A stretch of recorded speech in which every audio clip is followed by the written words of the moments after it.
All right, I think we're live.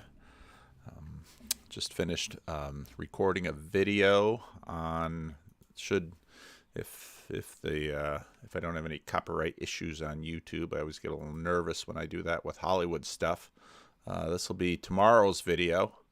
I saw the Batman movie over the weekend and found it very thought provoking on a variety of fronts. And this morning watched a few reviews. I watched Ben Shapiro's review, which I thought went a lot deeper than a lot of the other reviews. But it saw a few other reviews too, and so threw some things together. I think actually the Batman movie shows continued. Hey, Vixen Dixon, welcome. Shows continuing evolution in this space, and so that will be tomorrow's video. I thought when I was making it was going to be 2 or 3 hours long, but it was only it was less than 2 hours. So sorry, Jacob. I thought I was going to have a nice big long one for you, and here I failed you. So sorry about that. I'm going to try again today, similar to what I did last week in terms of start a video with something of a small subject so that it won't be a very long video. And then after I sort of wrap up what I'm doing here, I'm going to go into the live impromptu live stream room in the Bridges of Meaning Discord server, and we can talk about it. This afternoon I got on Twitter, and Fox Sake says you might find Scott Adams' fascination with Jordan Peterson's view on religion an interesting listen. Scott seems very interested in speaking with Jordan about this. Well, I think Scott Adams, Jordan Peterson conversation would be quite interesting. So I see that just today he released a conversation with John McWhorter. So I'll be interested in that. I've been following John McWhorter for quite a while. He's quite a brilliant guy. So I'll be word vomit salad, huh? Is that what it was, Jacob? Well, we'll see. We'll see what happens there. Well, let's take a little listen to Scott Adams' take on Jordan Peterson. Let's see if I can get all the settings right. Hopefully, this will all work well. Let's see, when I do it live, I'm tempted to reach here for the button to pause while I set everything up, because that's what I do it when I record the regular videos with dressing. Vixen says, okay, let's see if I can hear this. Yeah, Jordan Peterson. That would be interesting. And I wonder what he said before that. Then there would be no spark there. It would produce like any headlines. I think I would just agree with what he said, and that's why he has 2 shows. First, win the job. Do you know what I mean? As soon as the professionalism is more important than the product, then the product suffers. But he does product first, professionalism second. So you get, and that's why he has 2 shows. Interview Ben Shapiro. Yeah, I don't know that me interviewing Ben Shapiro would produce like any headlines. I think I would just agree with what he said, and then there would be no spark there. You know, the evolution of Scott Adams is an interesting thing, because I first sort of became acquainted with Scott Adams after the Trump election, and I wanted to find someone over on the left who wasn't just lighting their hair on fire.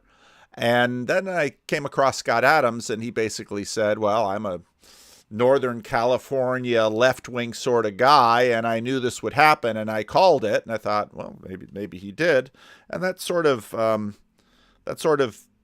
got me interested in who Scott was and what he was doing. And then I read his book on the one with the feet up there. I forget the title of it, and I really thought the book was interesting. And Scott's view on religion and the world, and I found a lot of what Scott said interesting. I also get fairly frustrated with Scott because he just tends to be flippant. It just tends to be flippant. That's sort of his character, and I don't know that necessarily serves. I don't find he treats his audience with a lot of respect sometimes, which I think that's helpful. Anyway, the John McWhorter thing with Jordan Peterson was Jordan once again mislabeling Jonathan Peugeot as a Catholic.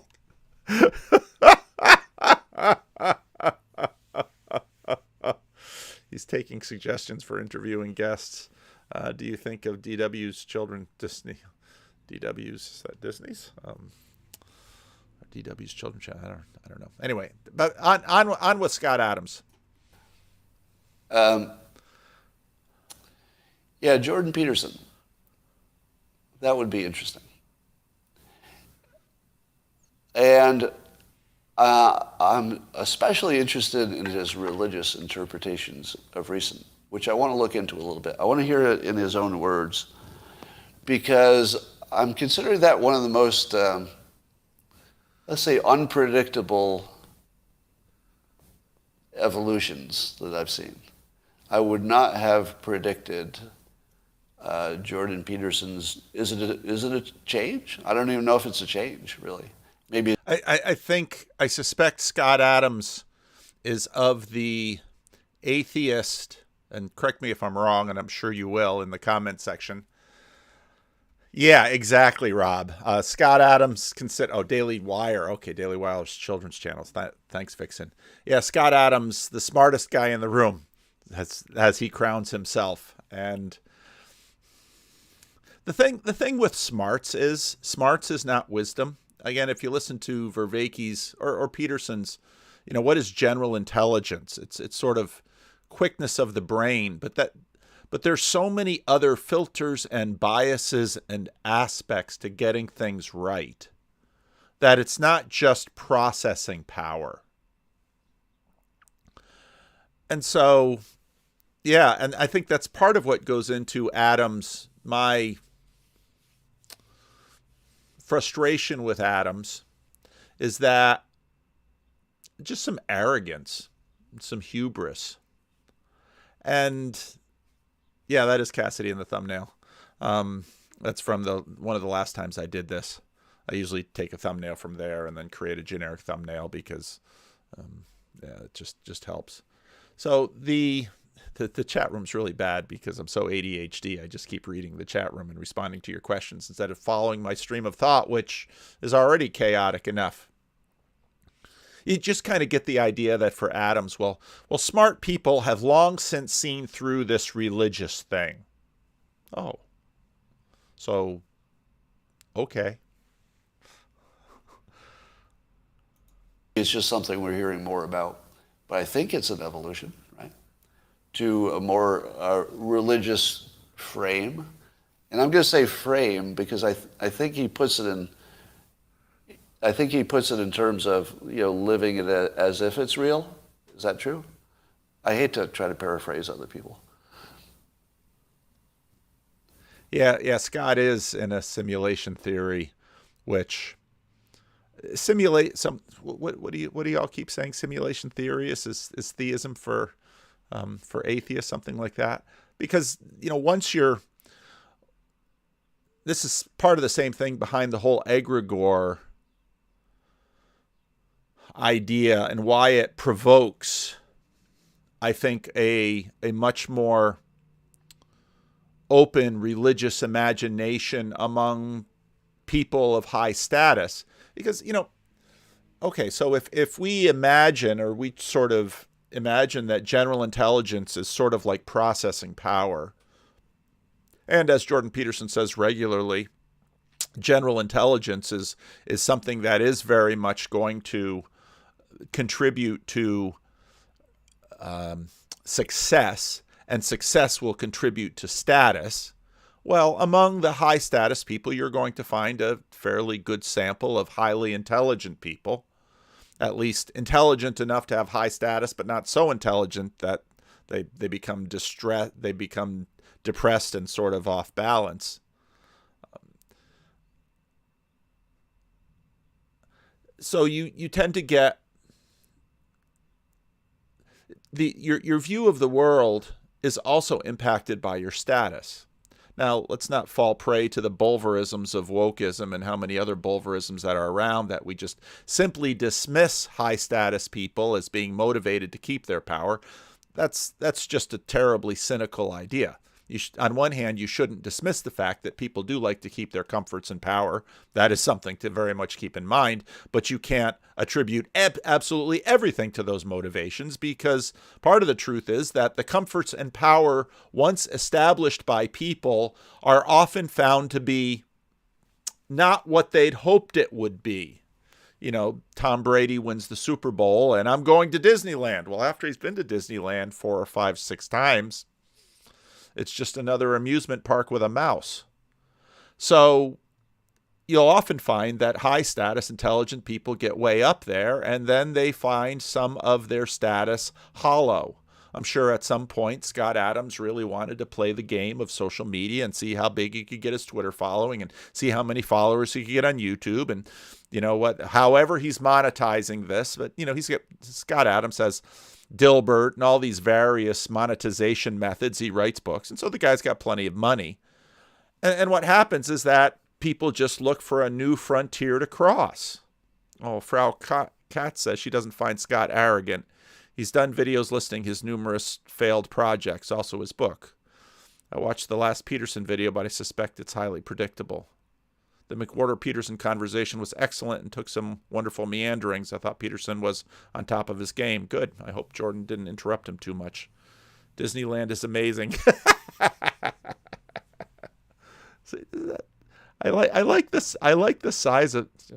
I say this all the time. I bet the size of the channel is about right, because you don't want so many chats coming in so quickly that I can't read them or enjoy them.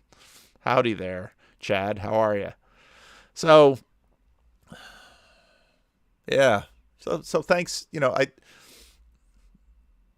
General intelligence is about processing power. A good network. What do I mean by that?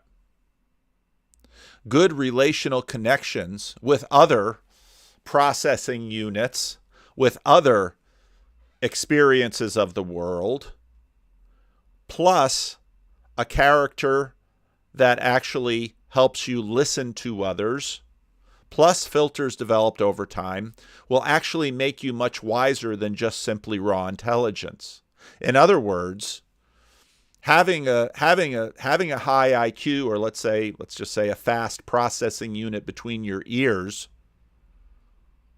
isn't as good as actually maybe not being quite so fast, but living within a network and constructing a network of a really high quality network around you, because the network is far smarter than any of the nodes.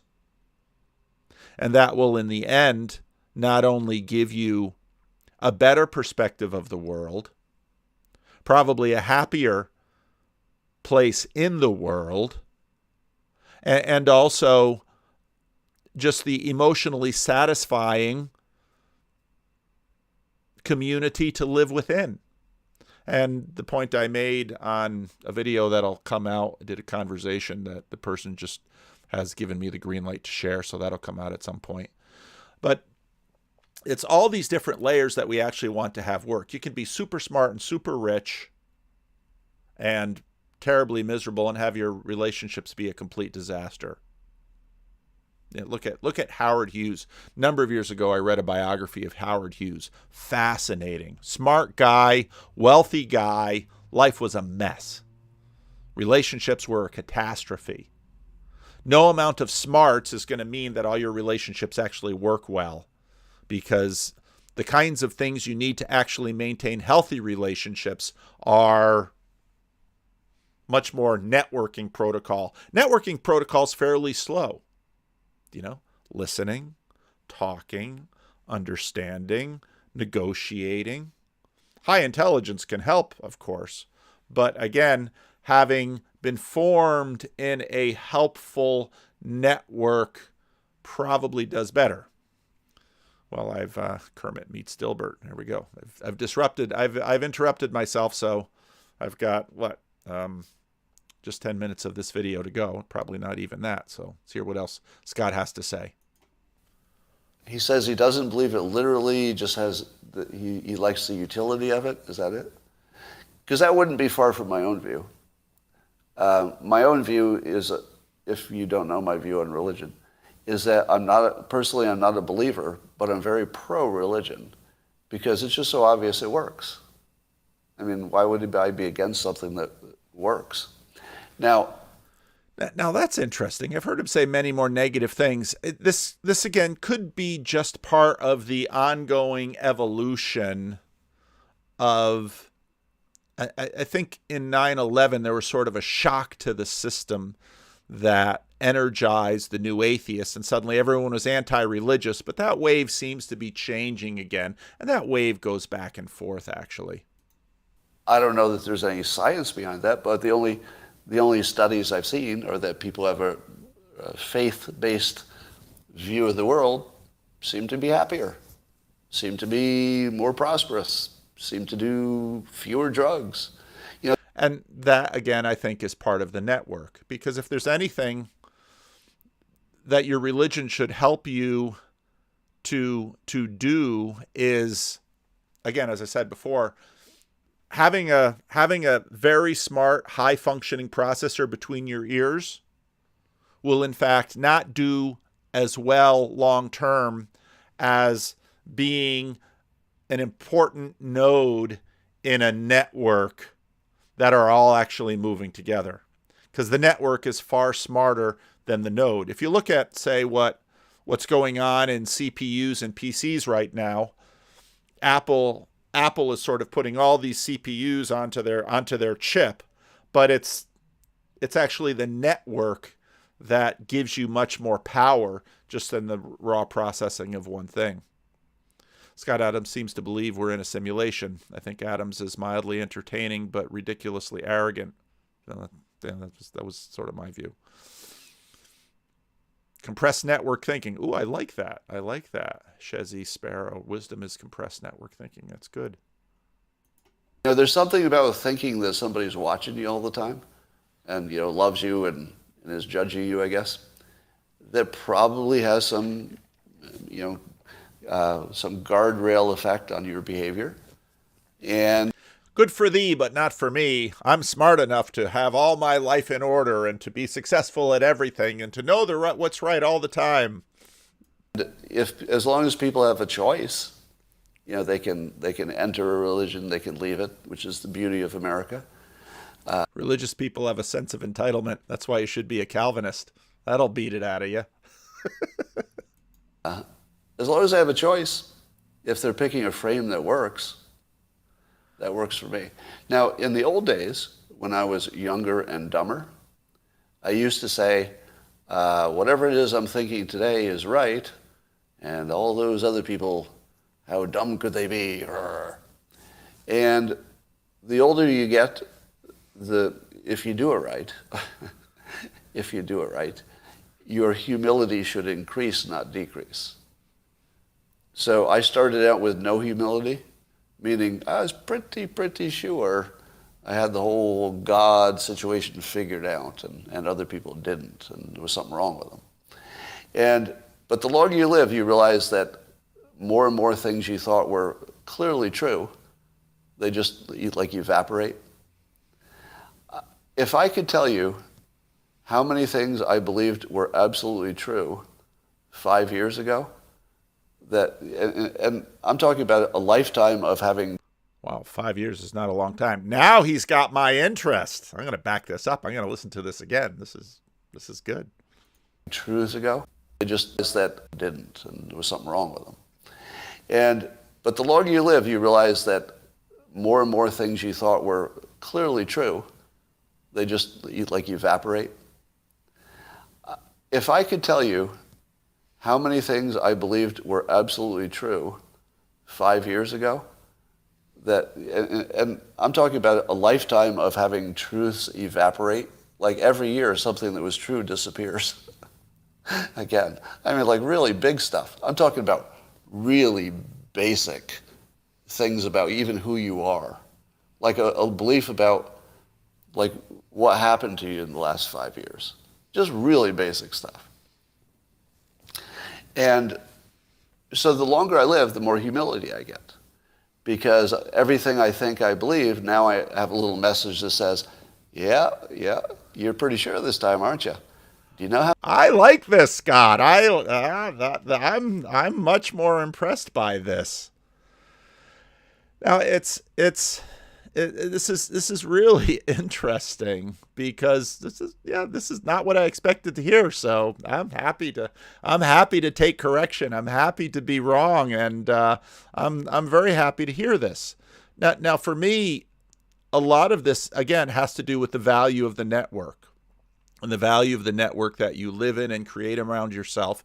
And as I said to in this conversation that I'll post in the next week or so, probably, where part of what happens, part of ideally what you want to do, especially with a religious network and a religious institution, is you not only want to be networked into people who are alive today, you want to be networked into the people who have been the most important over time. And you have that Lindy effect of sort of filtering them over time. And again, I mean, you're going to have some Orthodox that say, Augustine is a Johnny-come-lately who didn't know his Greek well enough. We love Maximus the Confessor. But those conversations are alive in religious communities, and part of the real poverty of many things today is that the communities are so shallow. So I thanks Fox's sake for sending me this video. You were right. And even what I've learned in the last 4 years, a little bit more visibility for myself has brought more followers on Twitter. And many of you are very generous. You put links in the comments on my videos. You put links over on Twitter. You email me links. And of course, I can't talk about all of them because you send me more stuff than I can even watch at a given time.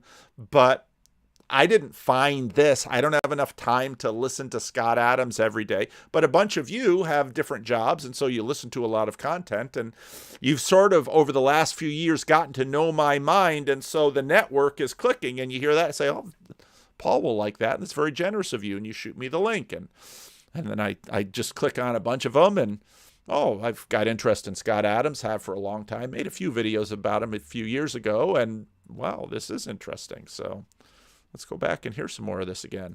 How many tests have you made?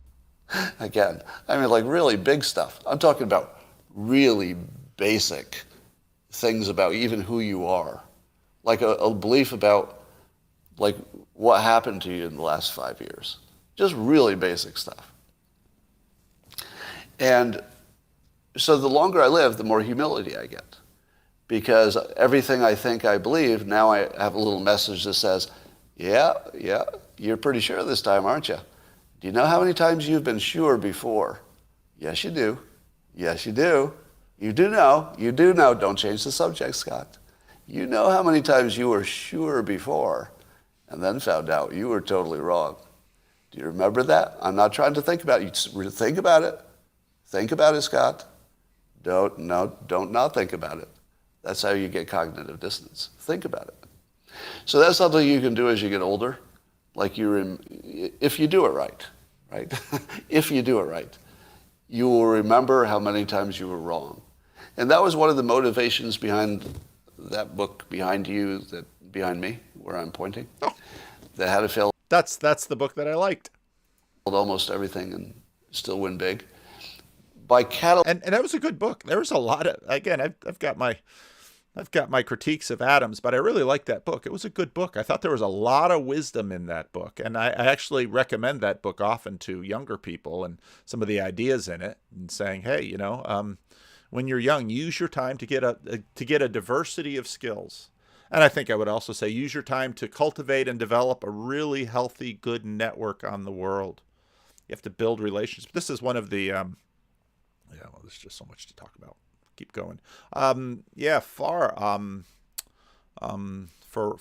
I don't know how to say your name. Heath Hartcliffe. A lot of people I want to talk to, but I've not had near enough conversations with Muslims, so it's true. I mean, my network, none of our networks are big enough or good enough, and as I often say, hierarchies bind and blind. So if you have too many people trying to talk to you, you can't always get a chance to talk to everyone who wants to talk.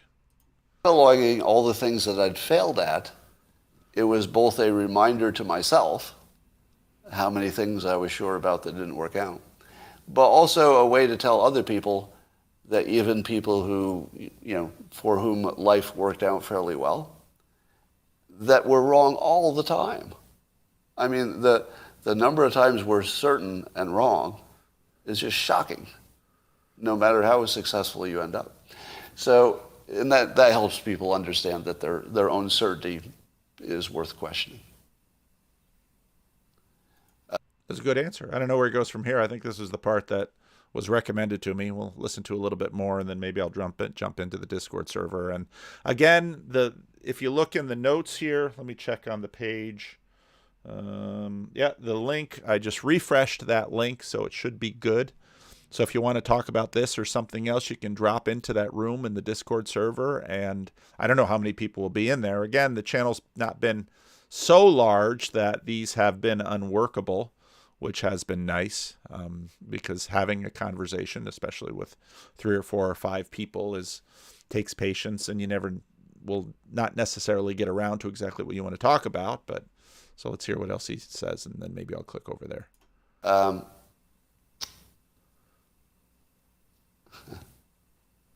So watching me, watching him, watch a chat feed as he skims it, probably sort of filtering through to something that's relevant.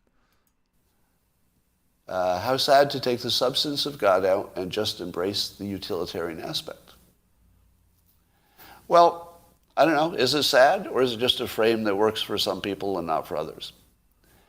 Now, for me, the simulation hypothesis is the most predictive. Right? So here's another prediction. There will never be anything true about our reality, whatever you call this thing, that is not also true for a simulated world. Meaning that a simulated...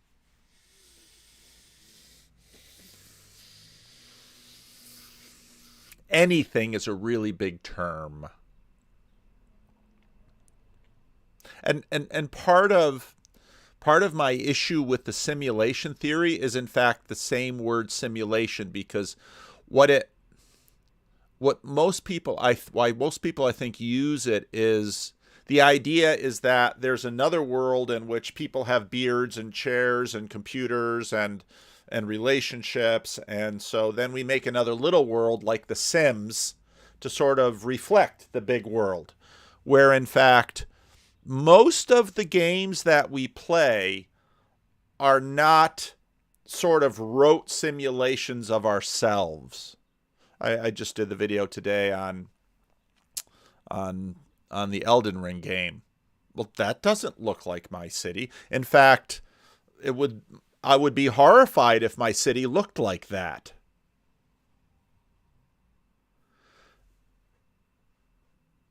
What we're fantasizing about usually has a lot more to do with, well, we don't even know, a lot more to do with our dreams, the good and the bad ones. And so, in fact, we're always running simulations of sorts. As I mentioned, tomorrow's video will deal with the Batman movie. And in some ways, all of these movies are simulations that we run. Now, they're not necessarily like a computer simulation in which like computer modeling, let's say, in which we set up the program and sort of let it run to see if we get surprising answers at the end of it. But they are simulations of sorts, because here we have the character of the Batman, and we've got some standard elements to the Batman. We've got Commissioner Gordon, we've got Gotham City, and we've got all of those things. And what we tend to do over time is we play around with the variables in the Batman simulation, and then we see how it comes out, and then we see how we feel about that. And so the idea that we ourselves are in some other being simulation, that they're basically running things through this program, but it's a tremendously in-depth simulation, that somehow it's a very attractive thing that the maker of this universe, this simulation, is sitting back and saying, all right, well, let's maybe it's a Calvinist up there, and let's let's set Scott to do this program, and let's PVK to do that program, and let's have Chad the alcoholic run that program. Let's make Chad an alcoholic so that Chad has to find church some way. But let's make sure that for some reason Scott Adams, I mean, he might experiment around with drugs and he might do this and do that, but alcohol never gets a hold of him. And well, we can see how this simulation is going. Let's go to Wikipedia and let's see what we can learn about Scott Adams. Oh, there he is. Well, of course, he's been running the Dilbert simulation.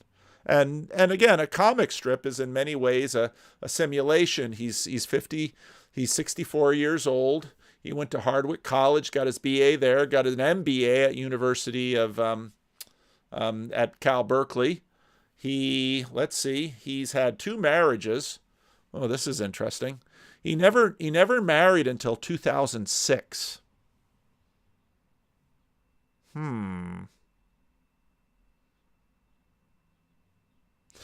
Why so late, Scott? And then that lasted 8 years. And then 6 years later, married again.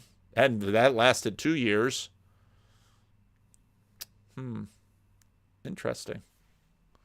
Very interesting. Oh, I guess you can subscribe on Wikipedia. I didn't know that. So the simulation theory, yeah, we're always running simulations, but we don't necessarily run simulations that look like ourselves. Or they look like ourselves, but we play with the variables. And again, I think it's not just in computer games that we're running simulations, movies and fiction and cooperative stories. I mean, every book that has an editor is in a sense a cooperative story, and they put that together. Yeah, there you go, Node. Absolutely, Node's an early one in this crew. All right. Simulated world would have simulated, what you would call this thing, that is not also true for a simulated world. Meaning that a simulated world would have resource constraints. It wouldn't have infinite memory. It would be a bunch of things that would be true for software. So my prediction is there will never be anything true in our so-called real world that isn't just as true for software, because we can never get out of that model.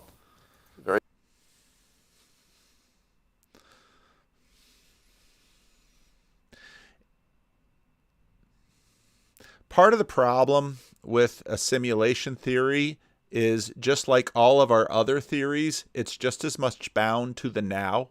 And he just finished talking about how often, if you live long enough, you grow to realize that you'd better have a bit of humility because you don't know. And all of our frameworks about software and hardware, all of this computer stuff that we've sort of imagined, futurism has been dramatically unreliable. Science fiction any better? But again, science fiction is sort of a simulation into the future based on what we know and see now. And so if you listen to what he just said, there will never be anything true. Never is a very long time. And any postulating we make about never is always based on the limitations of now. So there'll never be anything beyond. I remember 30 years ago thinking, yeah, well, we got phones, we got cars, we got rocket ships, we got everything's been invented. How can we invent anything new? Well, we're still going. In our so-called real world that isn't just as true for software, because we can never get out of that model. Very specific prediction. Okay. So we'll see.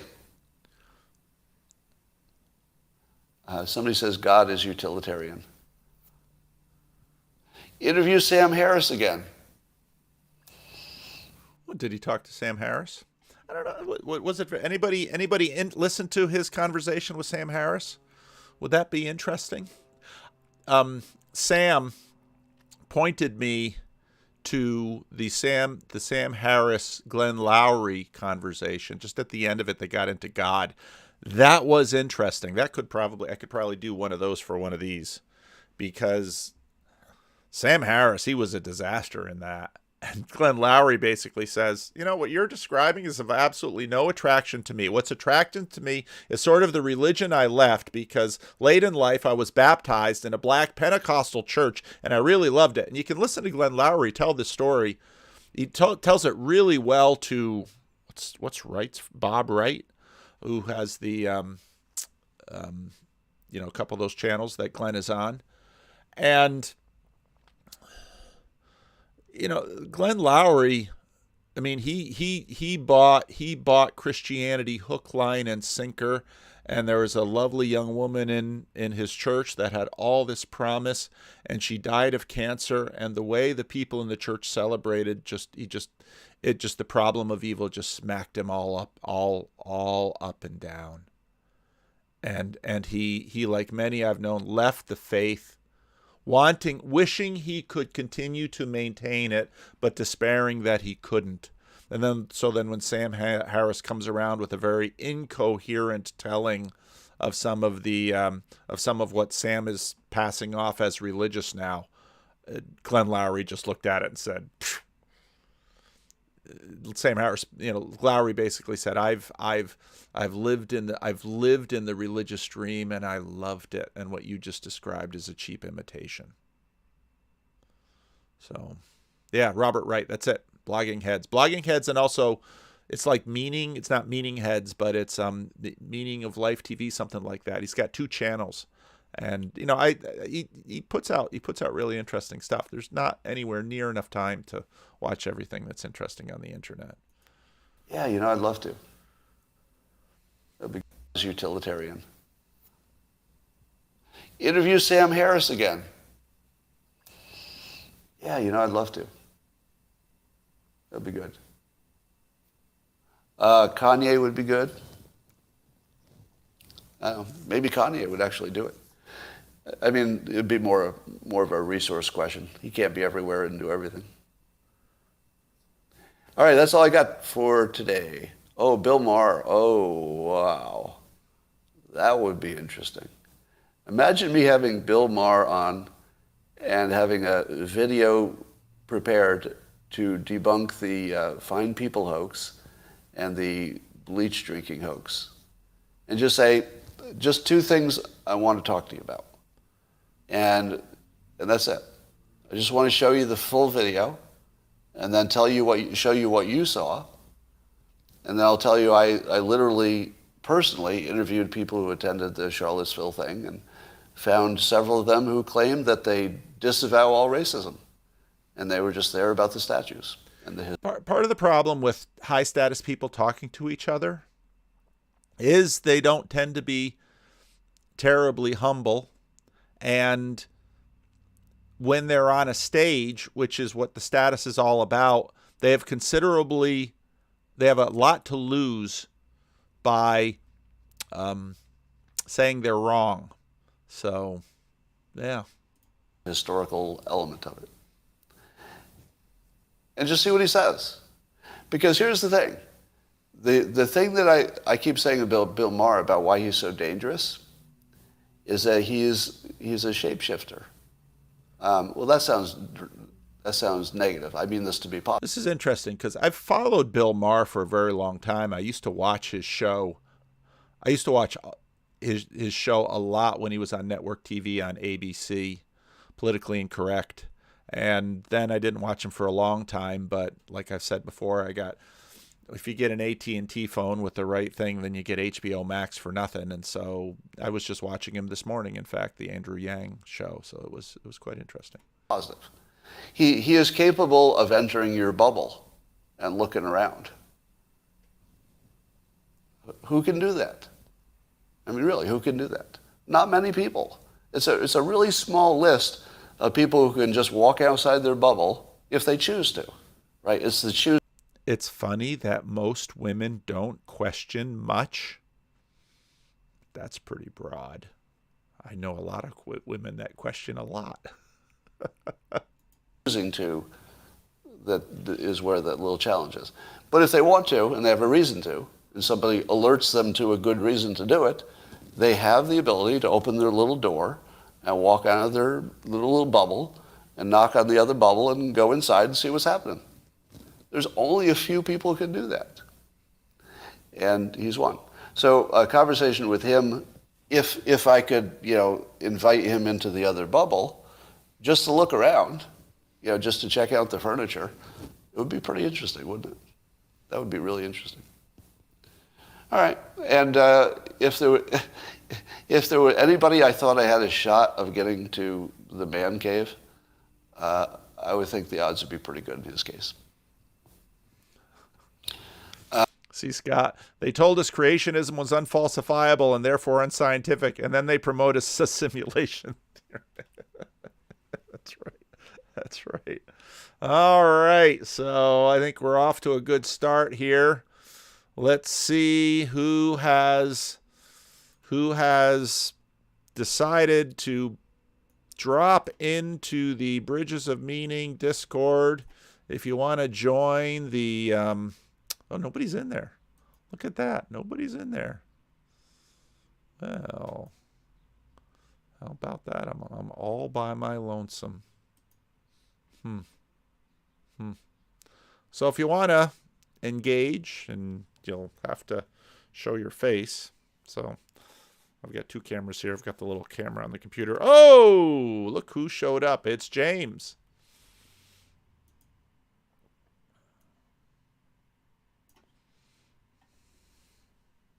Hey, James. Hello, Paul. Can you hear me all right? Yeah, I hear you fine. Perfect. Let me know if you have any echo. I had to readjust my office, to say the least. So. Well, how are you doing? It's been useful. Good. Busy as always.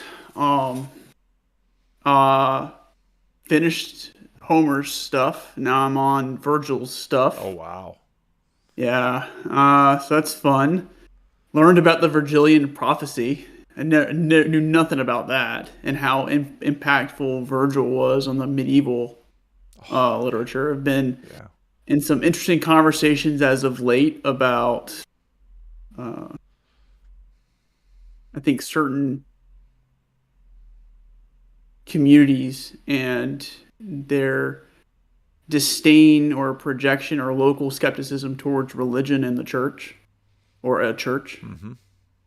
And other than that, about to go on 3 weeks of vacation. So where you going? That's that. Well, I'm spending one of those weeks in Florida. I'm taking on, and then I have 2 weeks where I'm not really doing anything, but it's called a staycation. Staycation. Hopefully, I can get some more videos edited and ready for publishing. Okay. So. Okay. But yeah, I was listening to the conversation or your monologue, and there's a lot. I mean, there's a lot there for sure that I think is useful to kind of wrestle with, and how what we know about ourselves and what we know about the world changes so rapidly. Mm-hmm. Depending on how aggressive you are and your, I guess maybe your personal learning endeavors or your growth mindset or something to that effect. Mm-hmm.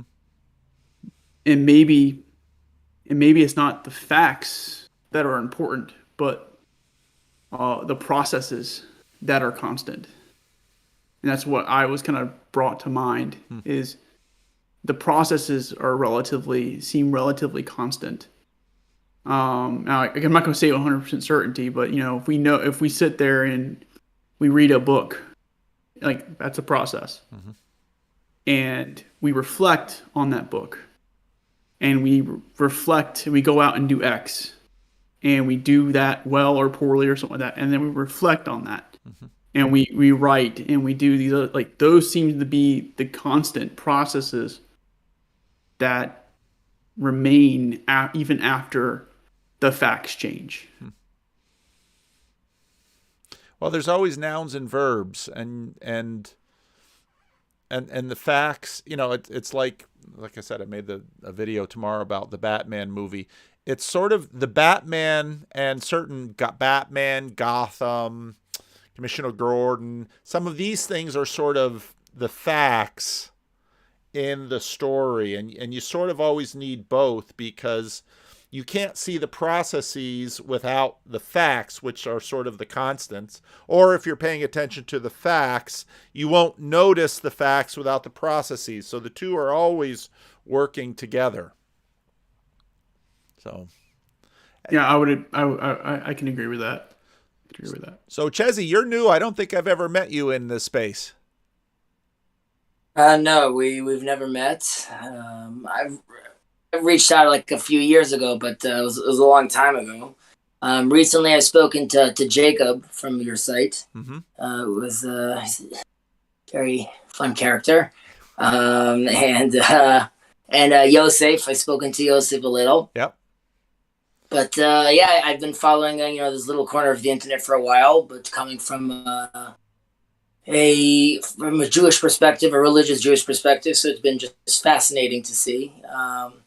And really, to be honest, it's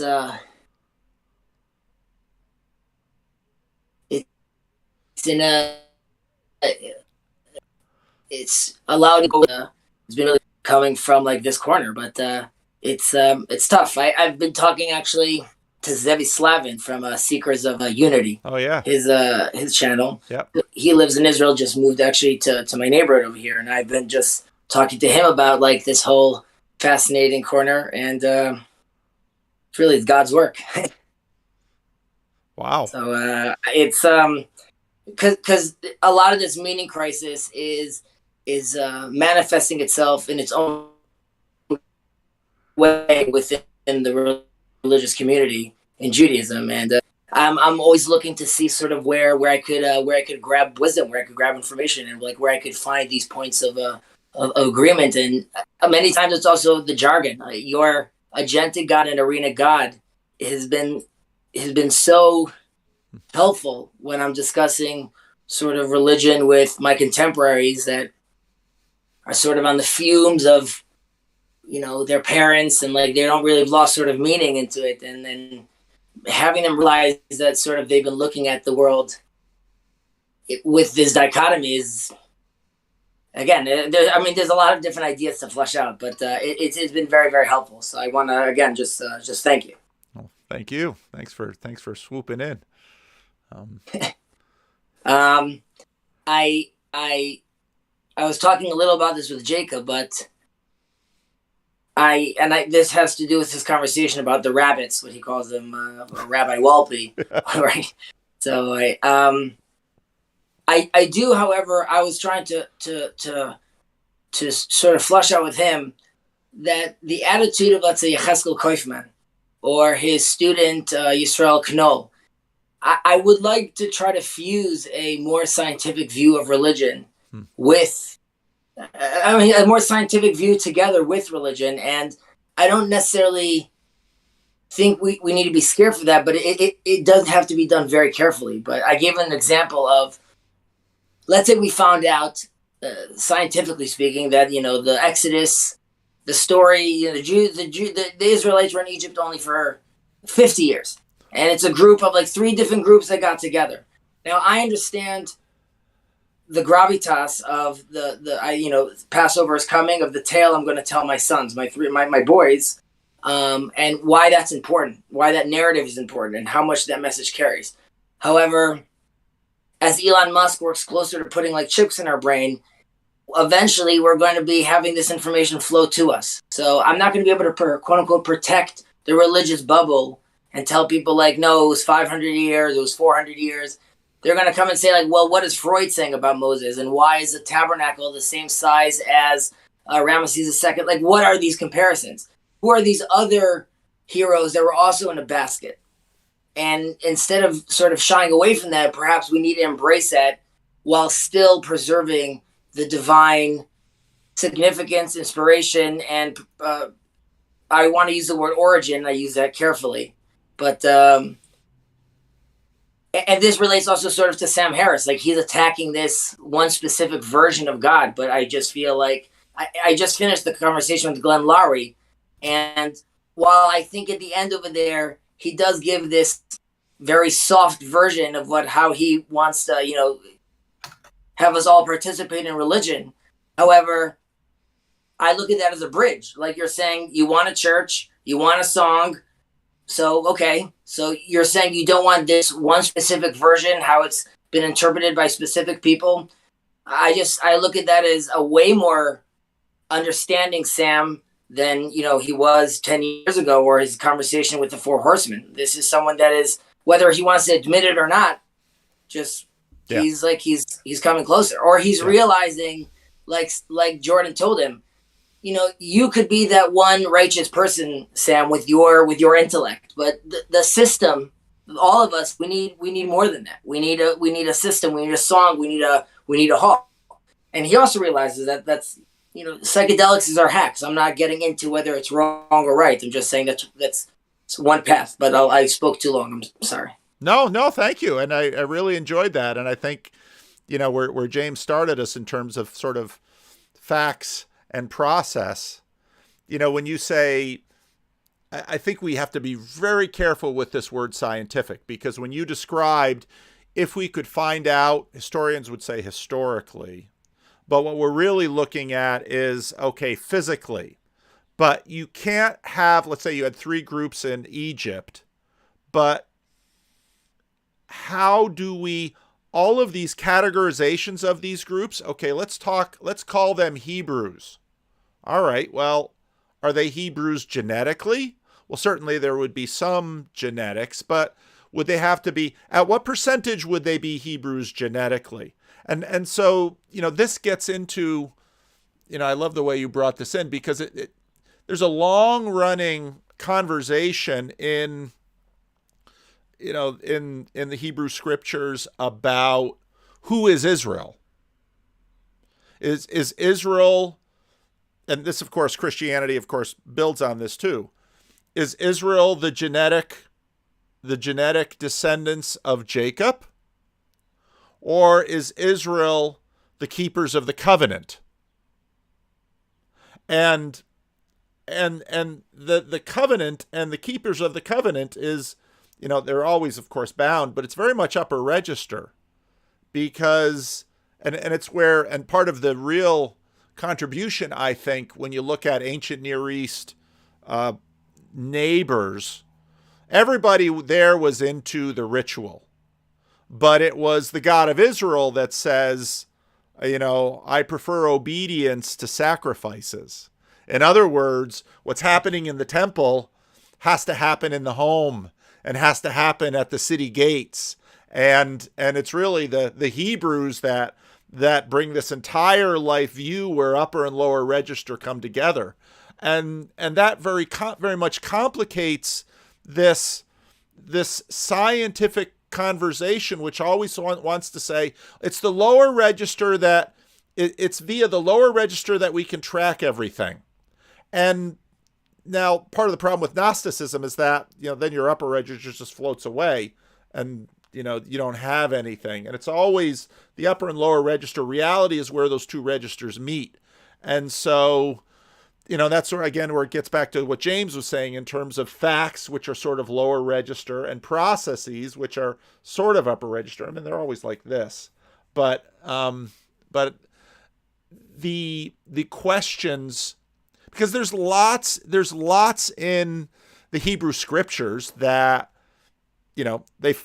Solomon's palace, records of David. There's plenty of stones and validations of Hezekiah and wells and places. I mean, we got plenty of that. I mean, we're not denying. So okay, so we got questions about Egypt and Exodus, and all right, but we got plenty of validations all over the place. Does that change how then we interact with the upper register?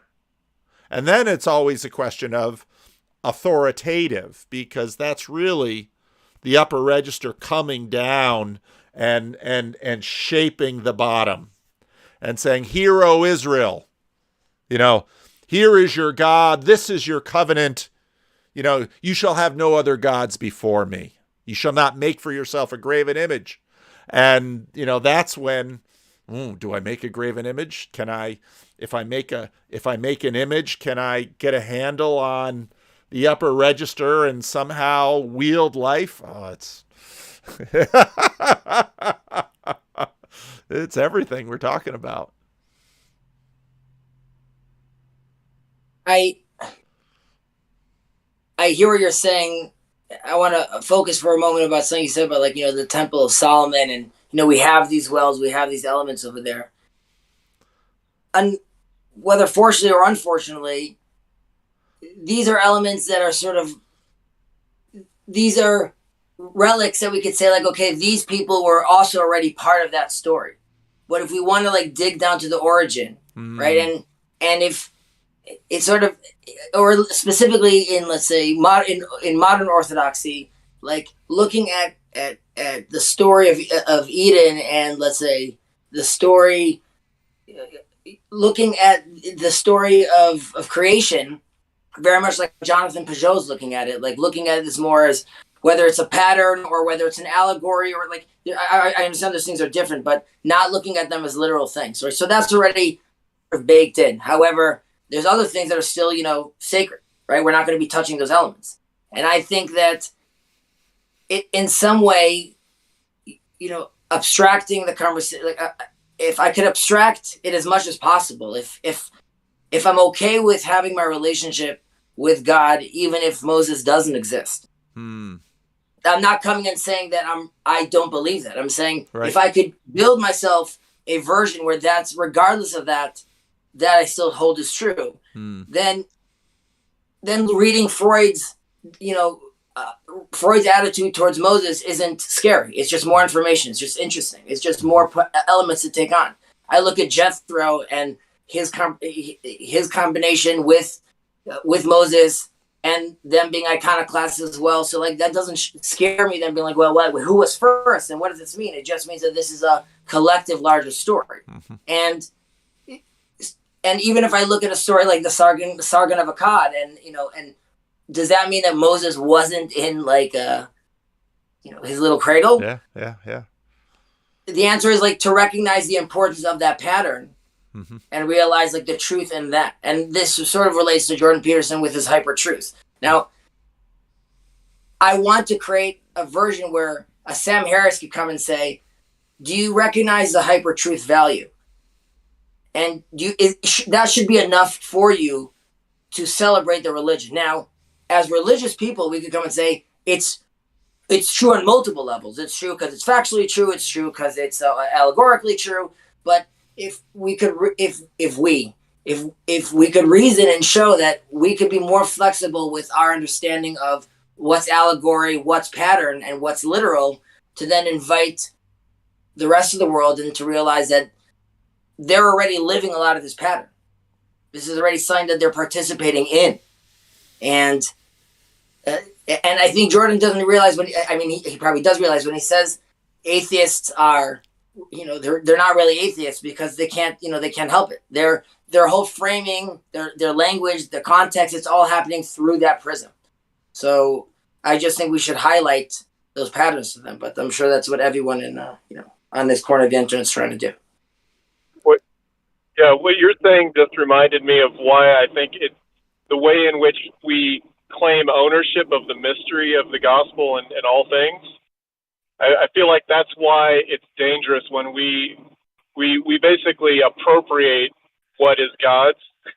Because, ultimately that's when atheists and others folks are pointing back and saying, oh, hey, this is just man-made, and they start trying to locate the structure of all reality within the historical timeline of humanity, as opposed to God having created all things, integrated all things, and we're all working with what he created. We're just trying to carry out a very specific holy, part within creation. Yeah, I think they never start with creation, right? I think that's the problem. They never start with creation. They always start in the middle of the story. They start with, well, see, we're here and there's a hammer and I was born and, things like that. They never go back to, okay, but where did it start? Because the starting point matters. Like, the starting point matters a lot. Yeah, middle out thinking, right? But what if there was no starting point? What if it just goes on forever? What if it's turtles all the way down? It's not. We decided recently that it's girdles all the way down, in fact. And Paul heard that last time and cracked up. So, but I think, there's this reliance on this lower register, and I think when we think about the materialism problem, that's what materialism is. It's the reliance of the primacy of the lower register.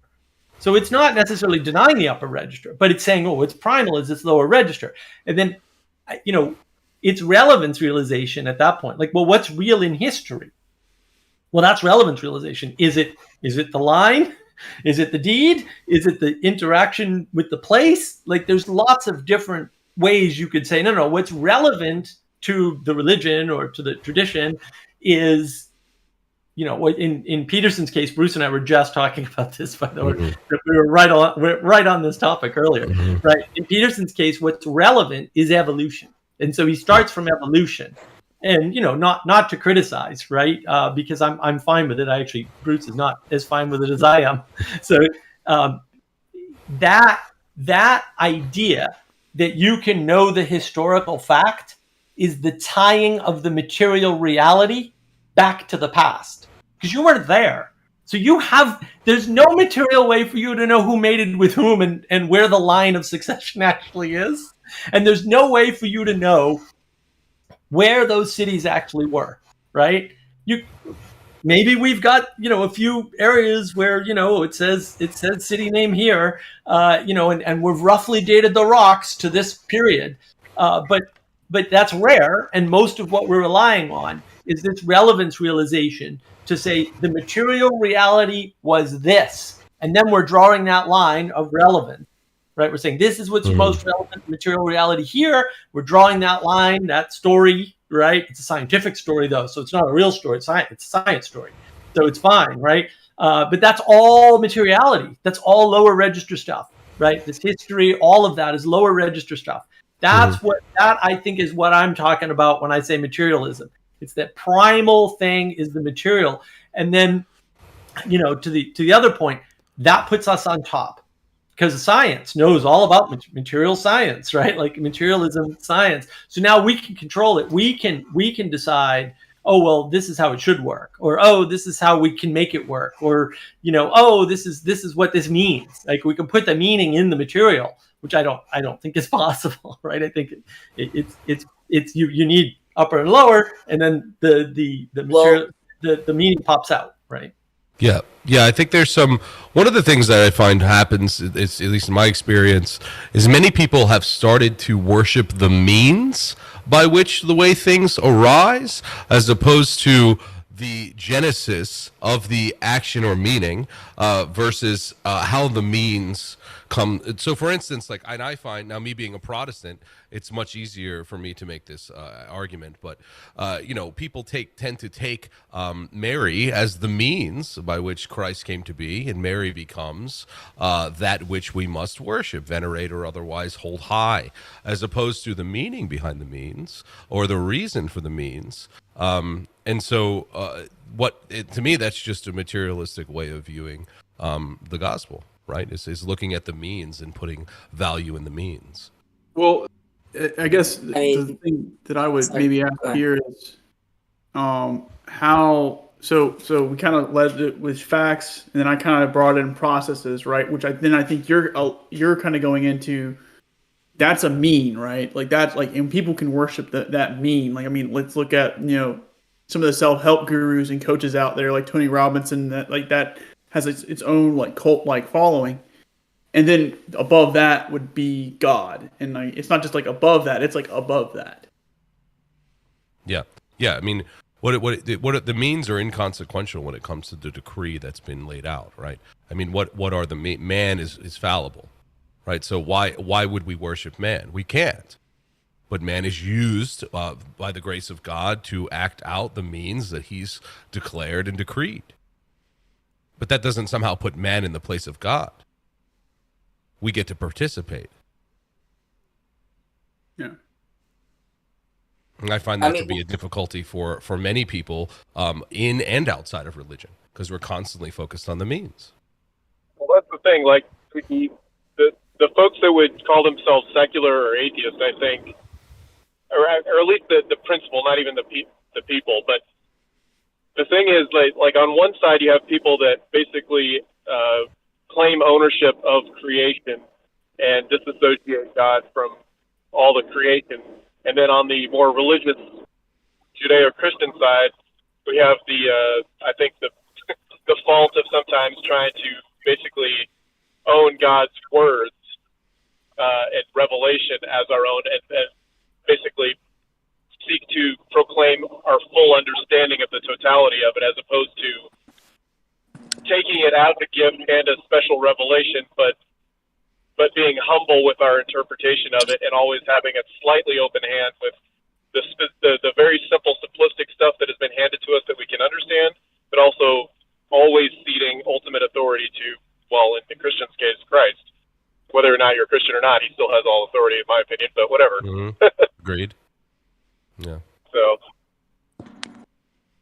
I think there's still a tension, though, when we'll call it, when physical things, when material things are infused with meaning, and sometimes through religious decree. So this is in no way to get into a political discussion. But if you think of Jerusalem and you think of the Temple Mount, right? That's like a very materialistic thing, and creates a tremendous amount of tension, obviously. And you're like, hey, come on, why don't we all get along? And everyone's like, yeah, up until this special, very important thing. And, you want to, I work as an architect, and a lot of the labor in Israel is Arab. So I interact with Arabs and Palestinians all the time, and we have these discussions about religion and God, and there's so much tension about like such a physical thing. And I want to quote Solomon. I'm like, eventually it's supposed to be a house of worship, right? Not even sacrifice, and it's supposed to be a house of worship for all the nations. So like at some point we get to this point of we're all orienting together towards this thing, but it's people have a very hard time disconnecting those things, and specifically if being told by those texts that these places are holy, right? So there's, when it's just words, I hear what you're saying about there could be people saying that we're taking them out of context, but when you have something that carries such amount of weight on it, and then you have so many ramifications to it, it sort of behooves us to come and point out from quote unquote a scientific point of view or historic point of view, like what are we even doing over here? Because then we're looking at sort of science as a crutch to be like, well, we need some sort of reason. It's more than just saying these are the beliefs and ethics I have, and I want a reason to live my life this way. But it's it'll ultimately boil down to do I have to explain to my son, am I occupying someone? Am I not? Like what's my story? So these things obviously carry a lot of weight with this regard here. But again, this wasn't to get into like a political discussion. It was just to point out, like, it's not political to us. No, but it is to you. I'm actually thinking about now I'm kind of thinking about like, what is it? So like if the Temple Mount or like these sites become symbols, right? And those symbols then have to be engaged with in kind of the same way as we could potentially engage with stories. And guys, it definitely helped me out with this. But like there was a term Vervaeke talked about, which was imaginal. Did I get that right? Yeah. And I think that it's in that where like it's not quite imagining, but you start inserting yourself and interacting with that symbol in the right way. And I maybe need a little help fleshing that out, but that's kind of where my mind goes with that, and why we still need some of the material symbols, but the marrying of science to that is kind of going to be a problem anyway. So I think part of it is just we all live particularized lives, right? We aren't just out there in abstract super general land. I'm a particular person in a particular place in a particular time. Turn your volume up, Sam. It's really low. A little hard to hear you. Can you hear me a little bit better? Mm-hmm. Yeah. Or is it? I've got you up all the way, so I can't put you up anymore. All right, here, 1 second. I probably have the wrong microphone. How about that? Is that better? Much better. All right. Okay. Sorry about that. All right. We all live particular lives in particular places, and we're not like the abstract, unembodied observer from no man's land, right? Like, even in secular space, right? I vote in a particular state, right? I vote in a particular country. I pay taxes to a particular town. I pay, I have a local police department when I call that comes to, help me, right? And that, like, you can't just live in super abstract land. Like, why do I root for the Chicago Cubs? Okay, well, I live in Chicago. Oh, and I live in the northern part of Chicago, so I can't root for the White Sox, right? And that I would go be to heresy. That would be heresy, right? And so, Wrigley Field, it might not take on the full symbolic resonance of, the Jerusalem Temple Mount does for some people. But, when I go to the, the ivy covered confines of Wrigley Field, I get the magical feels, I get my special hot dog, I get my special beer, right? And, it does something for me in the meeting place. Right. And, that's, well, how religious a sports event is an open question. But I think that, all of that particularization, if we just abstract meaning if we take away meaning from everything that is particular in order to try and prevent conflict or something like that, then you're going to just devolve into nihilism. You need the particular to have meaning in it to make anything worth doing. I would respectfully disagree, but maybe perhaps I'm not disagreeing. But hear me out for a second. Like, we have this interaction way back with God, right, on Sinai, and it's too much for the Israelites to handle, right? So Moses is a little late, and they go build this calf, right? And then they're not even looking at this as idol worship. They're looking at this as like, this is your God. Like, this is just like another version. Like, we need this. Right, and God's like, okay, fine, I get it, Moses. They need something more than this. We're going to build this tabernacle. We're going to start building this down, and I'm going to start abstracting myself and my wisdoms, my ethics into the menorah, and we're going to build like the all these different intricate things are compressing this wisdom, this information, how to act. Even this house of worship, where we're all get together to get to this place where we're all worshiping, once the temple leaves. Right, that turns into, specifically in Judaism, that turns into into the what they call as the Beit Midrash, the house of learning, into the book, into the synagogue, which in Hebrew is called Beit Knesset, a house of gathering, right? So, and then eventually that's into one praise at home, and we hear the prophets telling us that God is not really interested in those sacrifices. At some point, we need to internalize these things. Now, it might sound too utopian to go to the Arabs and the Jews and be like, kumbaya, we're all supposed to internalize this. But I do think that an internalization of when the Arab is praying and the Jew is praying, them should just realize it's the same orientation, and we're praying towards the same good. Whether it's the Buddhist that's rubbing his food or the Jew that's making his blessing, these are mechanisms that are trying to orient us. Now, even the house of prayer, and now the Western Wall, these are relics of, I believe, an older technology. Now, there's something still so iconic about them, so they still grab us. But however, I think to move forward, even that at some point sort of has to be left behind when we realize that at some point that temple is within. And it's less about us praying, like the vertical analogy is not great, us down here praying up, but it's rather us praying in and how deep we could go in and how true down we could go. That echo from the voice, like that voice from below. These are just thoughts that are coming from mind. So we should move away from materialist, I think, but it's still very hard to do that. Yeah, and I think that's we talked about this before with dogma. Right, dogma is too bad frame. It's making a noun on something it shouldn't be. Right, it's dogmatic thinking. To your point, Pastor Paul, I think that's the real problem. But this goes back to what is dogma? Dogma is an idol, right? And you can't get rid of it. I like the sort of Catholic conception, right? It's little lights along the path. So you need the little lights along the path. Just you can't stop there. You can't get stuck there. You see that in the Lord of the Rings. Don't follow the lights. So you got to stay on the path. The lights are there. They're good, but you got to move past them. You've got to, right? And that keeps the idol of the light out of the picture. It makes the light into an icon, into something that's pointing the way or opening up to something bigger. And that, I think, is really where that is. I think dogma is the same. That's what dogma is to me. It's just idolization of something that need not be, but you can't do without it. You can't undo it. But it's your relationship that matters. It's your relationship to the thing that determines whether or not it's an idol or an icon. And that means Jerusalem might be an idol for some and an icon for others, right? It's because it's their relationship that matters. It's not the materiality. And that's where the materialism gets pernicious. It's like, oh, well, this material is bad. Or, oh, you know what it is?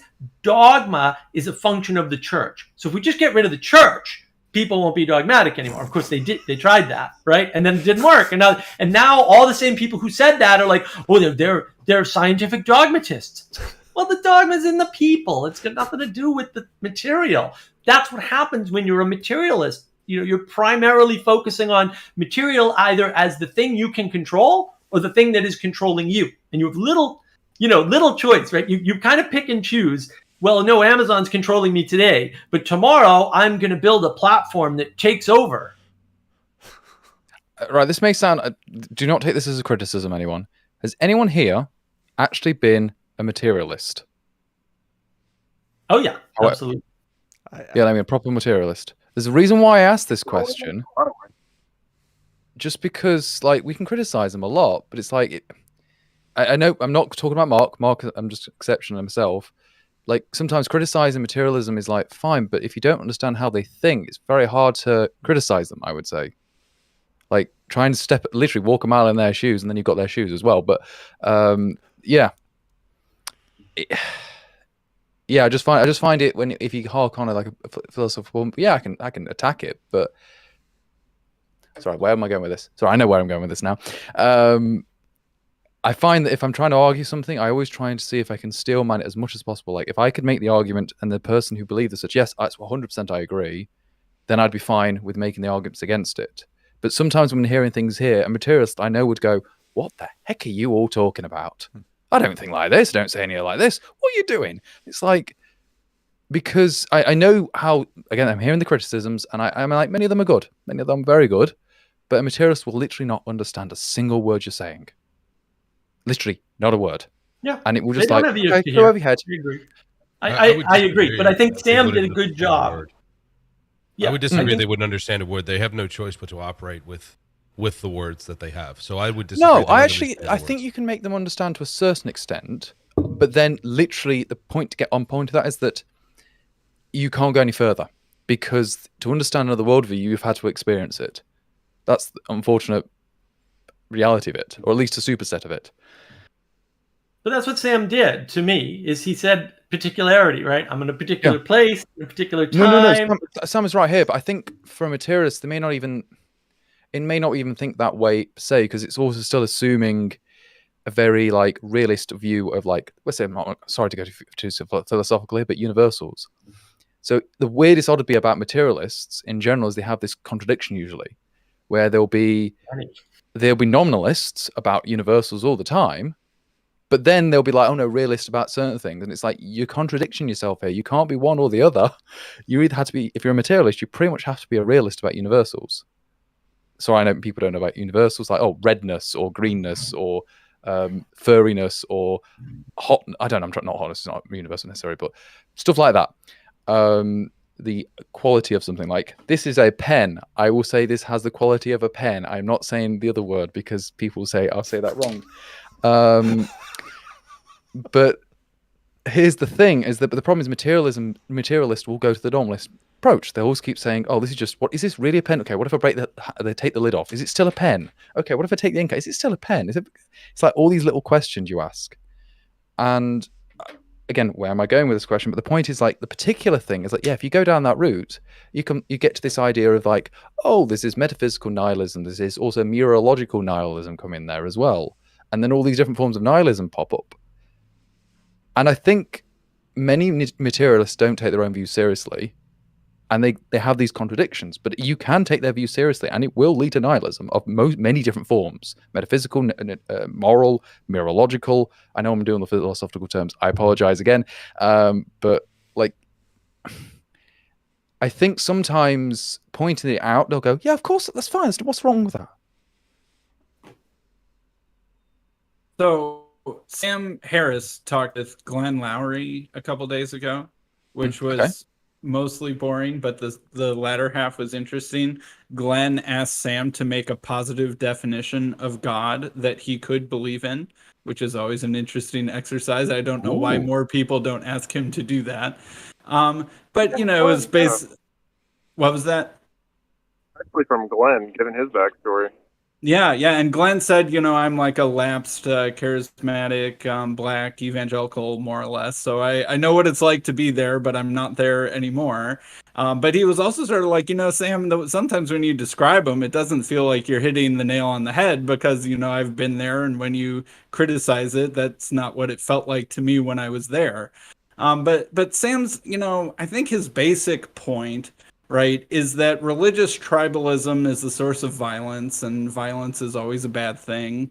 And then they always make rules about what you can and can't explore, right? And limits on exploration is bad. But really, spirituality for Sam then is like this arena of possible experience, some of which is good, some of which is bad, and there's a unexplored moral landscape or spiritual landscape of possible experience, and we need to be free to wander around in it to find the best places in it, right? And that's our goal. But when he says that, it's very individualist, right? And it's also very therapeutic, right? The goal is to have positive spiritual feelings, right? And it's for me, and I need to explore around to do it for me. Maybe you can give me some guide on, you know, what the right direction to go in to help me get to a better place if you've already found a better place. But at the end of the day, it needs to happen in my head. And at the end of the day, I kind of don't really care what's going on in your head. I really only care what's going on in my head. Okay, Sam, well, what if the best place in the spiritual landscape is being part of a community that does not view religion as an individual enterprise, but views it as a corporate enterprise, does not view it as a therapeutic exercise, but views it as a role of worshiping a god, and it has all of these distinctives, such as pointing to Abraham, Isaac, and Jacob as four founders of, you know, the same sort of thing, and is willing to, you know, go to fight with other groups should the need arise. What if that is the more pleasant corner of the spiritual arena? What do you do then, Sam? And so I think that he doesn't understand the group-based nature of the thing, and doesn't understand that the ones that work best, even by his own definition, do not have that definition of their own self-understanding of what they are. And so then what do you do? I think he does understand the group-based nature, especially the way that he conducts himself in the social justice camp. He's very aware of how that manifests, and he's manifesting his life in that way. He's taking sides on these issues and not being objective or materialistic about them. Been political in many of his stances. As a result, basically choking discourse at the altar of his political and social justice leanings. So he's aware of it very well. He has a blind spot. We all have blind spots. I believe that's where he is. Yeah, I mean, he's deferring to authority and expertise within the structure of university and hierarchies of whatever the pop world leader situation is. Yeah. And so, I mean, it's defensible for sure, just to a certain extent, but that's assuming that all these people are correct and they're not just, you know, patting each other's backs and, you know, helping each other up to stay in power or whatever. But anyway. Yeah, that's the objective material worldview, right? Oh, I'm objective. I can stand in the middle of these two things, and there's only two of them apparently. Right? It's all dualism. There's only two of these things, and I can stand in the middle and make this happen. But I think, look, Vervaeke and Peterson suffer from the exact same problem, and I think that's the part of the materialism and the individualism. You know, I don't know how they're related, but they're definitely related because you see these things together, right? Where they're, well, we've got the bead on this, and so we can speak authoritatively about it, right? They understand groups. They understand that groups exist. but they're lacking in the intimacy. And this is the excellent video on the intimacy crisis that I did with Andrea with the bangs that I know Paul is going to watch soon. You trolled me on my channel, sir, so I'm going to get back at you now. So yeah, that is it. Like, this is what Pajot was talking to Peterson about. Fans are not community, right? Saying communitas 3 times, John Vervaeke, does not make a community. Right? Getting on a platform together does not make a community. But Bridges of Meaning estuary, right? The estuary that is the Discord of Bridges of Meaning is a community. That's interesting. It's on a platform, but other attempts to do the same thing, not all of them, but most of them have failed on Discord, right? And the same thing happens on these other platforms. The platform doesn't make the community. There's something else going on. And if you're a materialist, the platform should make the community. It's like, look, add material and mix, right? Because they have the mixing. They're not denying the upper register. They're just disconnecting it, right? That's the loss of intimacy at that point. They're disconnecting the upper and lower registers and saying what's primary is this lower register. So yeah, this is here. We acknowledge it, but like, it's not that important. The relevance realization is all needs to be here. It's down here. And then we can stand on it or we can stand under it, right? We can get moved by it or we can move it with the science. One of the two.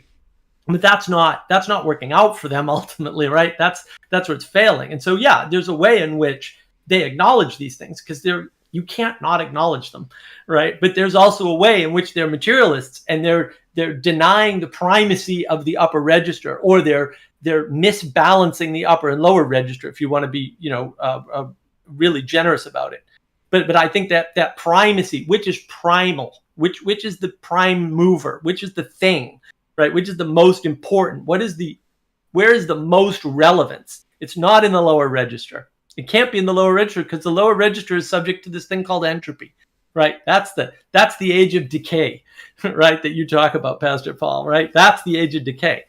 So you don't want your universals down here because they'll all get destroyed. They'll all die the heat death of the universe.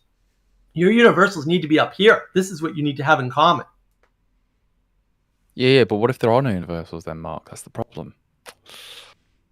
Well, maybe it's a partial joke, but like, what if didn't you just make a universal in that statement, though, right? It's difficult to make the statement without making an axiom. Yeah, but it could be a word game. We go it's not a word Wittgenstein game, here. We go full on Wittgenstein here. Go on. I mean, then everything's word games, and then you're also back at the same position. Right. Yeah. Self-referential. And so that's just the same kind of trope that I constantly get thrown under the bus for, but I'll keep saying it is by what standard? That's really where we're at. By the way, I just make a bad coherentist argument, but yes, I'm going too nerdy. I should stop this. I understand what you're saying, though. I'm kind of playing devil's advocate a bit, but it made my point. The thing that keeps striking me about all this is just that we can't center something that is universal on something that is that is too particularized, that isn't essential. And it's like, again, in Christianity, the person of Jesus is the source of everything, and so people can rally around the central figure in history that basically was the source of all things and speaks through his spirit to all people. So there's this part that can pull out every little particularity and diversity throughout humanity across time and pull it together. And it's both a person. He's both a person, but also not so attainable that he can be owned by anybody, except by when he lays himself down and all that stuff. But I don't know how I'm trying to say what I'm saying, other than that, like Vervaeke or Sam Harris and all them. I mean, it's noble in that they're trying to find something that brings people together, which is great. But the problem is they're doing it through everybody's individual selves, which that's the issue, is we all have to sacrifice something of ourselves to be able to come together.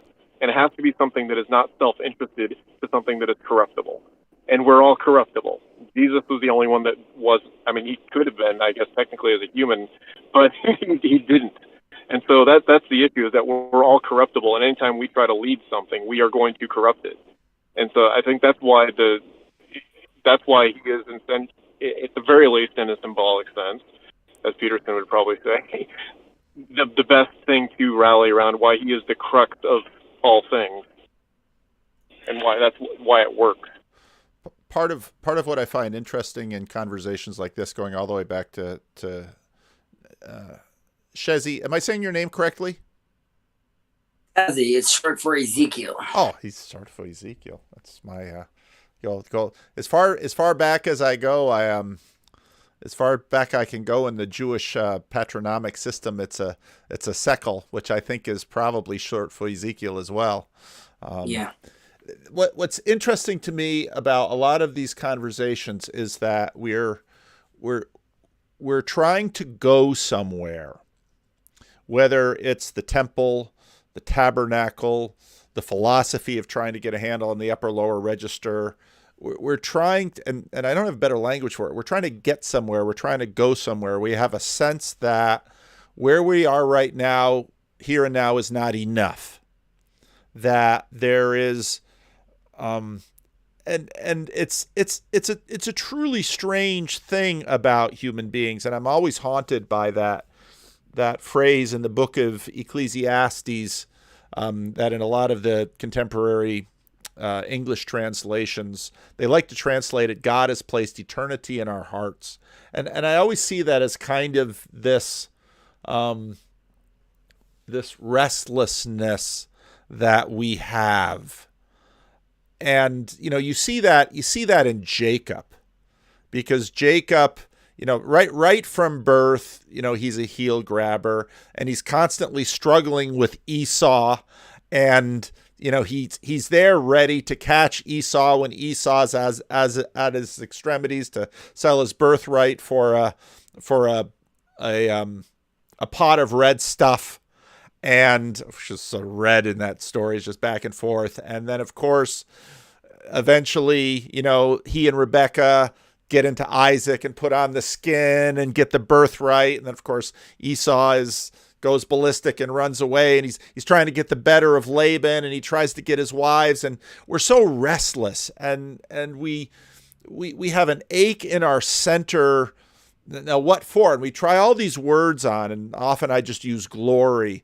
Another way of saying is God, or everything, or the one thing, or we just have this ache in us, and we're drawn to it. And so, we try, well, maybe if we can find the right book. And so in the Renaissance if I can speak Latin like Seneca could, if my Latin can be as good as Cicero's, and so then we're looking for Latin, and we're looking in books, and then that sort of breaks up after the Reformation, and now maybe if we can get to the bottom of this material reality, and that will be the way to and you just want to stop the human race and say, can you pause and ask yourself, where are you trying to go? Even the fact of using the word where it's not exactly a where, but that's part of it. It's not exactly a when.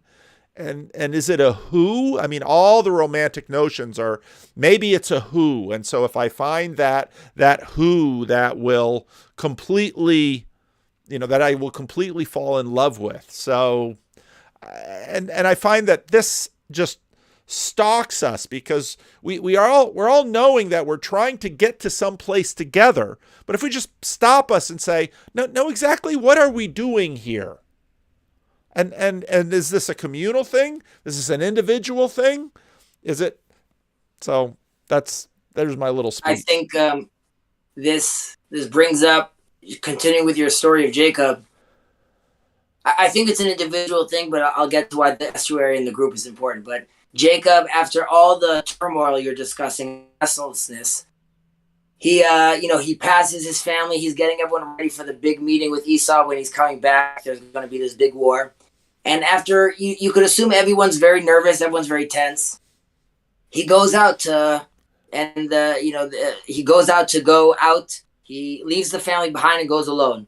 And some of the sages say that he went to pick up these small little pots that they left behind. But if you think about it, it doesn't really make sense that he's risking all his family to go back to his pots. But potentially it could be these pockets of guilt, these wrestles that he's dealing with. He's like, I lied to my dad. I tricked my brother. This whole thing with Laban. What am I doing?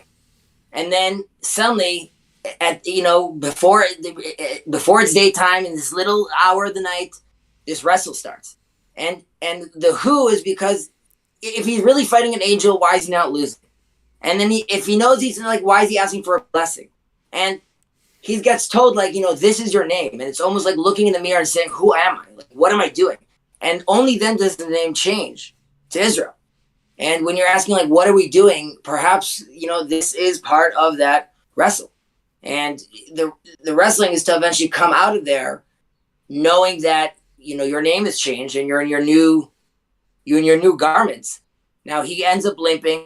He goes off limping, and we, as religious Jews, we don't eat that part of the body. But that's another thing to remind ourselves of this constant wrestle. There's this constant unease, but that unease is ultimately allow you to, in a certain way, that unease is restful. It allows you to constantly be in this cycle of conversation and moving forward in evolution. So I do think it's a who.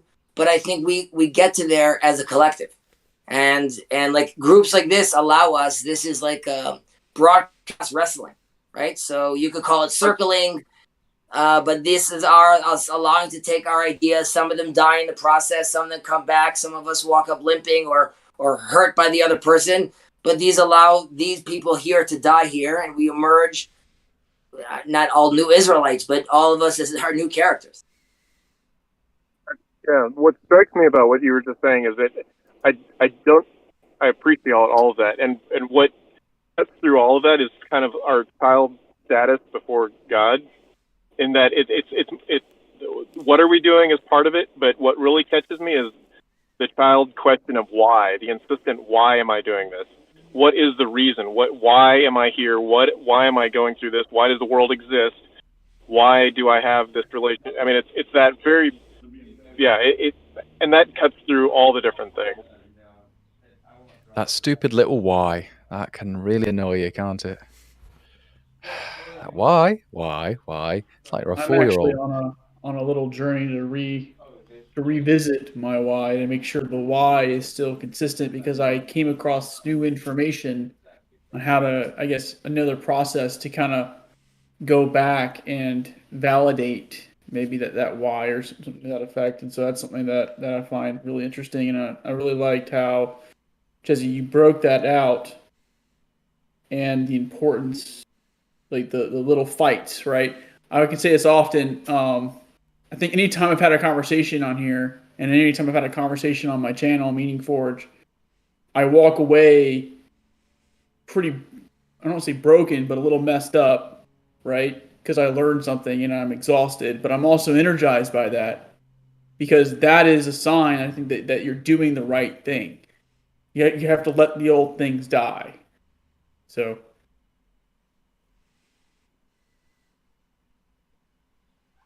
Yeah, that ties together, right? That idea that there's distributed cognition out there. We're not doing it alone because we can't. We're not. This is bigger than us. Whatever created us, wherever that why is located, and maybe that's a telos, right? Maybe John Vervaeke doesn't understand what the big deal of the telos is, but I think that's it. Like, what is this telos? Yeah, it's a good question. What's going on with telos? All right, but we need that distributed cognition to understand the telos, because the telos has to be bigger than us. Like, just basic Aristotelian logic here. Not going out on a limb, right? So what is that? Where is that? What do we do about that? How do we wrestle with it? Because we can't do all the wrestling by ourselves. Right? We're just not smart enough. We're not big enough. We're not good enough. And we do, James, to your point, we do have to burn off the dead wood. And, when we're doing that, that's painful. And if you have to burn off a lot of dead wood to change your worldview, you better have people around you to help you, right? To help you with the distributed cognition. Is it the right stuff to burn off, or should I keep some? How much should I keep? How much should I get away? What should it look like when I'm done? Like, that's the transformation. And while I'm doing that, I need people to support me. Like, I can't just do that. I'll be in free fall. And that's why I think people don't take transformation seriously enough. It's a big deal. It's a really big deal. Slow transformation, maybe not so much, but if you're going through something, maybe it's transform or traumatize, and you need people to help you with that. You need that distributed cognition. You need people to lend you their agency while you're going through the process, right? You need people to help orient you while you're in the process and on the other side of the process. You need all that. You can't do this stuff as an individual, unconnected, by yourself, with your fans or whatever. That's not going to cut it.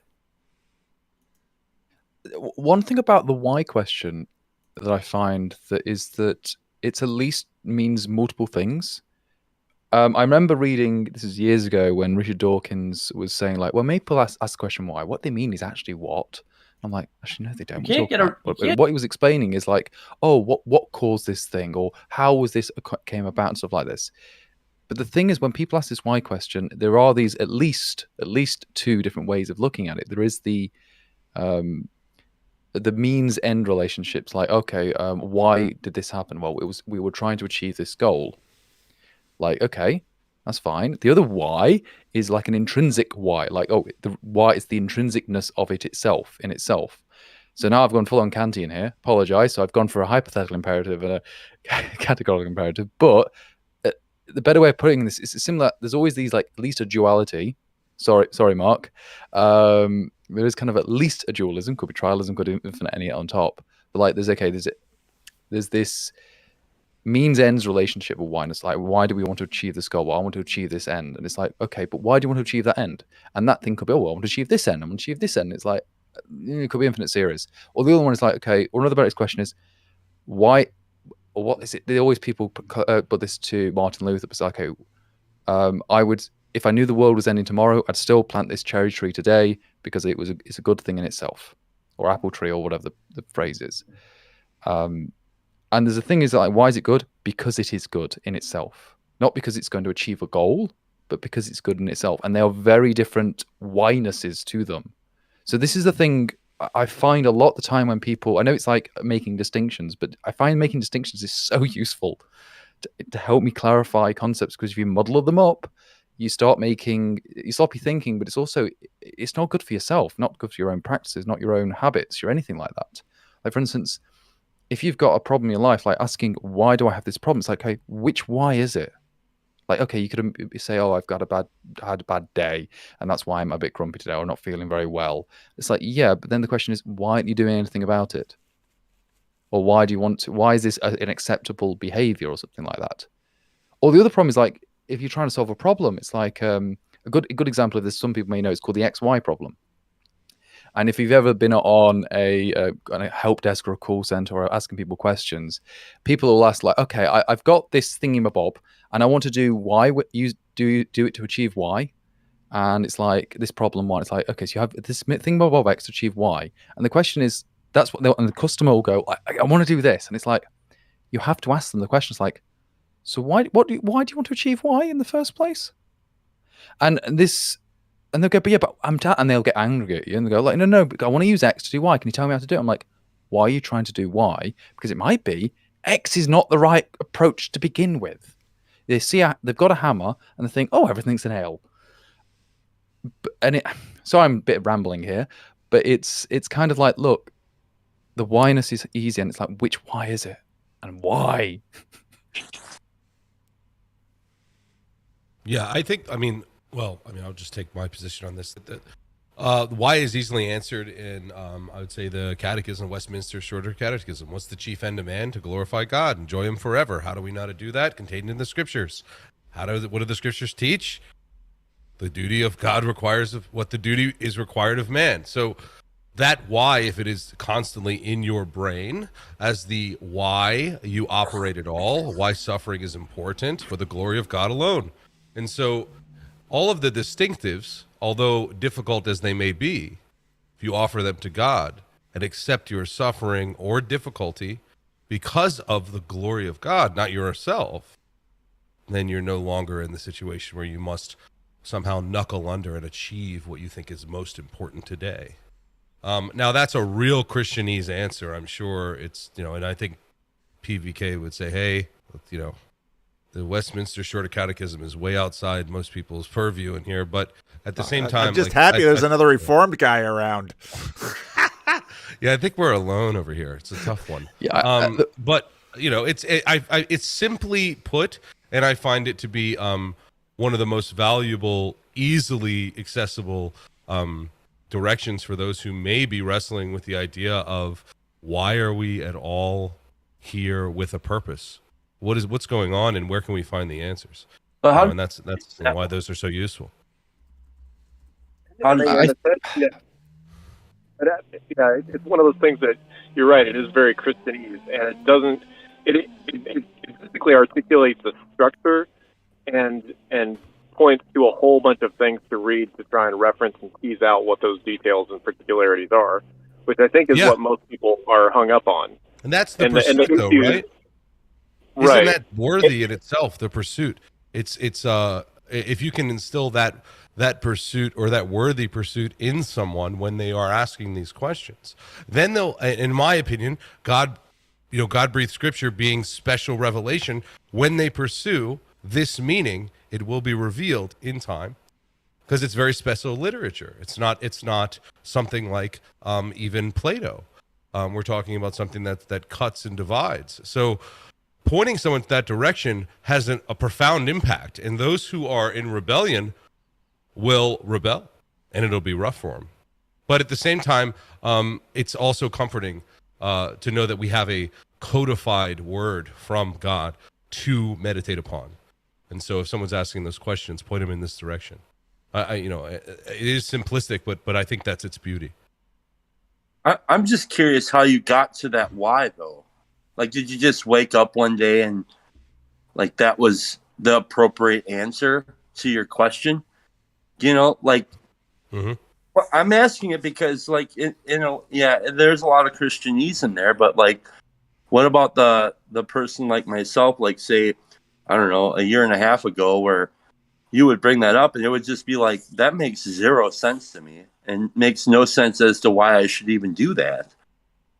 So, like, I wonder, because to me, it's what's under your answer, which, I don't know. For me, there's something that motivates somebody to ask the question why, and then your answer is, like you said, to glorify God. But it's like, well, yeah, but what happens before that? There's also a question about why glorify God. Seriously, clearly I'm the weirdo in this chat, but asking that why, you can ask it forever. You can ask it and ask it and ask those questions, because here's the thing, it's beautiful to ask those questions. You can keep going on forever. Like, there's an unending stream of questions you can keep on asking, and there won't be, or sometimes they don't even have answers. Right. I agree, Bill. So there's this like old AA trope where, like, dude comes into the room and he's like new to recovery, his life's burned to the ground, and it's like he's standing there asking, why do I have to be an alcoholic? Why me? Why? And it's like standing there watching your house burn down and wonder, why me? Why is my house burning down? It's like, it doesn't matter at this point. Just put it out. And that's why I'm wondering, like, where the question, I don't know. No. I understand it. Like, sometimes it's not a good answer to ask the question why. Like, sometimes, especially for many people, asking questions isn't the best answer. You should just do it. Get on with it. Like, you already know the answer to it. You're just procrastinating at this point. It also gets to the fundamental and foundational reasons as to why ask why. Why are you asking why? What's the reason for being? Why do you at all operate every day standing before your mirror and operate as though you have any purpose? Now let's investigate why you've even asked me why. Right? It's not nihilism. It's not a vacuum. It's not flat. You have so much to yourself and to your meaning. The fact that you're asking the question, and in my belief of providence, the fact that people are here on the call has substantial meaning and has reasoning enough alone to investigate the reasons why. Sorry, I'll stop preaching. Yeah. No. Really, it's fine. That's the how. How are you able to ask why if there's no why? That doesn't make any sense, right? And this is what PBK was talking about earlier, right? Like there's a drive somewhere that's causing us to ask the why.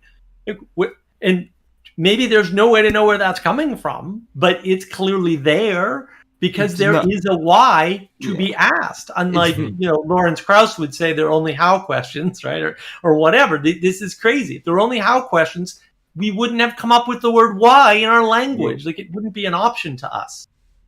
And my friend, there are only how questions. Why would you even make the statement that there are only how questions? But go for it. Sorry, Richard. No problem. And like I think Mark, you said that the two us, or maybe the thing pushing the why, does have to be bigger than yourself. Because I think of Susan Blackwell talking to Jordan Peterson, and they go right down to why do I get up from bed in the morning, and they run through the hypothetical of, okay, this person doesn't want to get out of bed, and what do? And all Susan says, and it's so naive of her, I think, is that she said, oh, eventually they'll have to go to the bathroom, and eventually they'll get bored of their little lives and they'll go be productive. And it's like, there is nothing in reality that says that has to be the case. And there are many, many, many, many counter examples to that, where people lay in bed and they have no meaning and no why. And they either play video games for the rest of their life, or the worst case scenario is they end their lives. And what stops that? It's people like Jordan Peterson who will go around exorcising demons from people, right? It's not some simplistic well-being narrative. It's not some dulled-down secularistic religion. It has to be something big and meaningful, right? I think I'm cut out, but... Chad, if I may interject, like, I get your question, man. I think that we cannot have a religion without a transformation. Like, you cannot have, like, a simple bite-sized, like, you enter into the frame and that's it. You take the pill, now you're out of the matrix.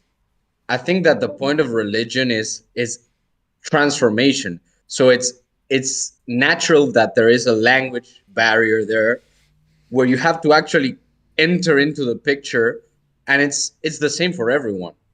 It's not that there are people who are naturally in tune with the word of God.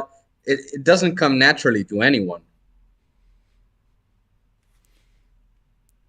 I would say that we're discussing when we're talking about why, and we were giving this Christian answer. I mean, less about the commandments and more about, religion offers a mode of being. And if we're in that mode of being and we're, Jordan Peterson will talk about being aligned. If we're in that mode of being, then the why becomes more apparent because we are now functioning in this world. Now it's very hard to get aligned. And these different modes of being or these different operating systems, they are infusing meaning into the mundane or into the day-to-day action. So whether it's, respecting your parents or being a good neighbor or all the lineage of things one has to do, these are constantly giving us the framework to realize and understand the why. Now, if we're looking at all of this just from a materialist perspective, I'm going back to this again, the why starts to disappear, starts to dissipate. And if we sort of need to, again, put ourselves in a certain reality and allow ourselves to be, and some of it has to be done with ritual and some of it has to do with modes of being. But if we're in that reality, then the way we look at the world, back to this matrix, if we take this pill and build the simulation around us, then we could then move through the simulation and see things with a purpose. But we need to, I guess, in a certain way, keeping with this analogy, realize that we're in a religious matrix to then see things the way Neo does. But as long as we're like ignoring that, we're not going to see the pattern. But if we're in it, and that's a sort of beautiful thing about the Matrix that they were tapping into in the first movie. The other two were their disaster, but they were tapping into a certain truth over there, which is there is this pattern that we could be tapping into, but you need, like, his running after the right rabbit and only getting to that answer at the end is because he only then realizes that he's looking at this pattern. So up until that point, he really can't ask why, and he doesn't realize that he's the one. Now, we don't believe in the one as in, like, we're our own little Jesus, but rather that when we realize that in ourselves, and then again at Peterson, we grow to our family, to the neighborhood, to the community, to the city. So these are things that, like, modes of being that, if aligned, we realize the why, and if we realize the why is the collective, we could move. We're a very powerful force, and this force. One manifestation of it, for example, would be the Declaration of Independence, right? So this is a collective getting together, all the way manifesting it to on the money. It says, "In God we trust," right? This is amazing if you look at it from that perspective. How far religion has come, right? To like have that printed on the money is crazy, but we're at a different point in history now where we're looking sort of to get a collective again to raise our voice, where we could manifest again this collective into a truth, into a pattern again.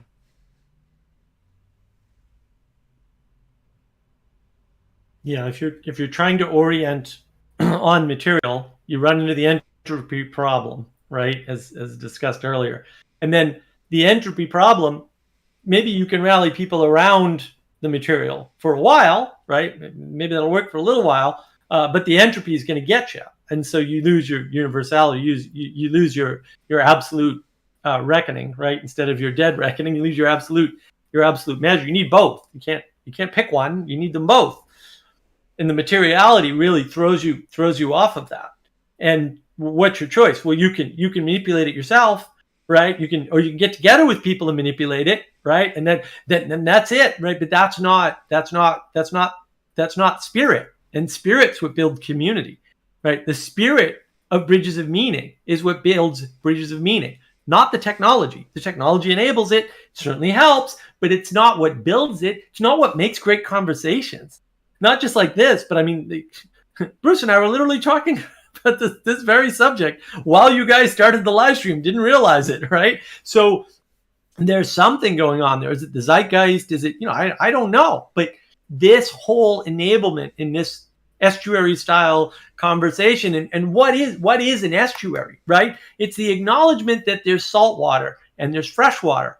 And what are you doing? You're re-enchanting the world by saying, well, there's not just salt water and fresh water. There's a space in between where things mix. That's re-enchantment. That's reinflating, reviving the world, adding some complexity, so that you get out of this strict materialism, because you have to bridge the gap. And Peterson, and I think Peugeot said this to him, you're like standing on two islands, and those two islands are moving further and further apart. It's like, yeah, that's a problem. But if you re-enchant the world, you connect them back together. And materialism has a problem with intimacy and conflict, because it says things like, well, what we really want is no conflict, because that'll give us happiness, or something equally banal and devoid of meaning, right? And purpose and all that stuff. But the conflict is in the entropy, because if what you're moving towards decays, why are you wasting your time moving towards it? That's the heat death of the universe argument right there. That's why the nihilism is always there. Right. And it's that inability to deal with conflict as such. That's the intimacy crisis. I can't get intimate because I don't know how to resolve conflict. And my argument is, you don't resolve conflict. You accept conflict.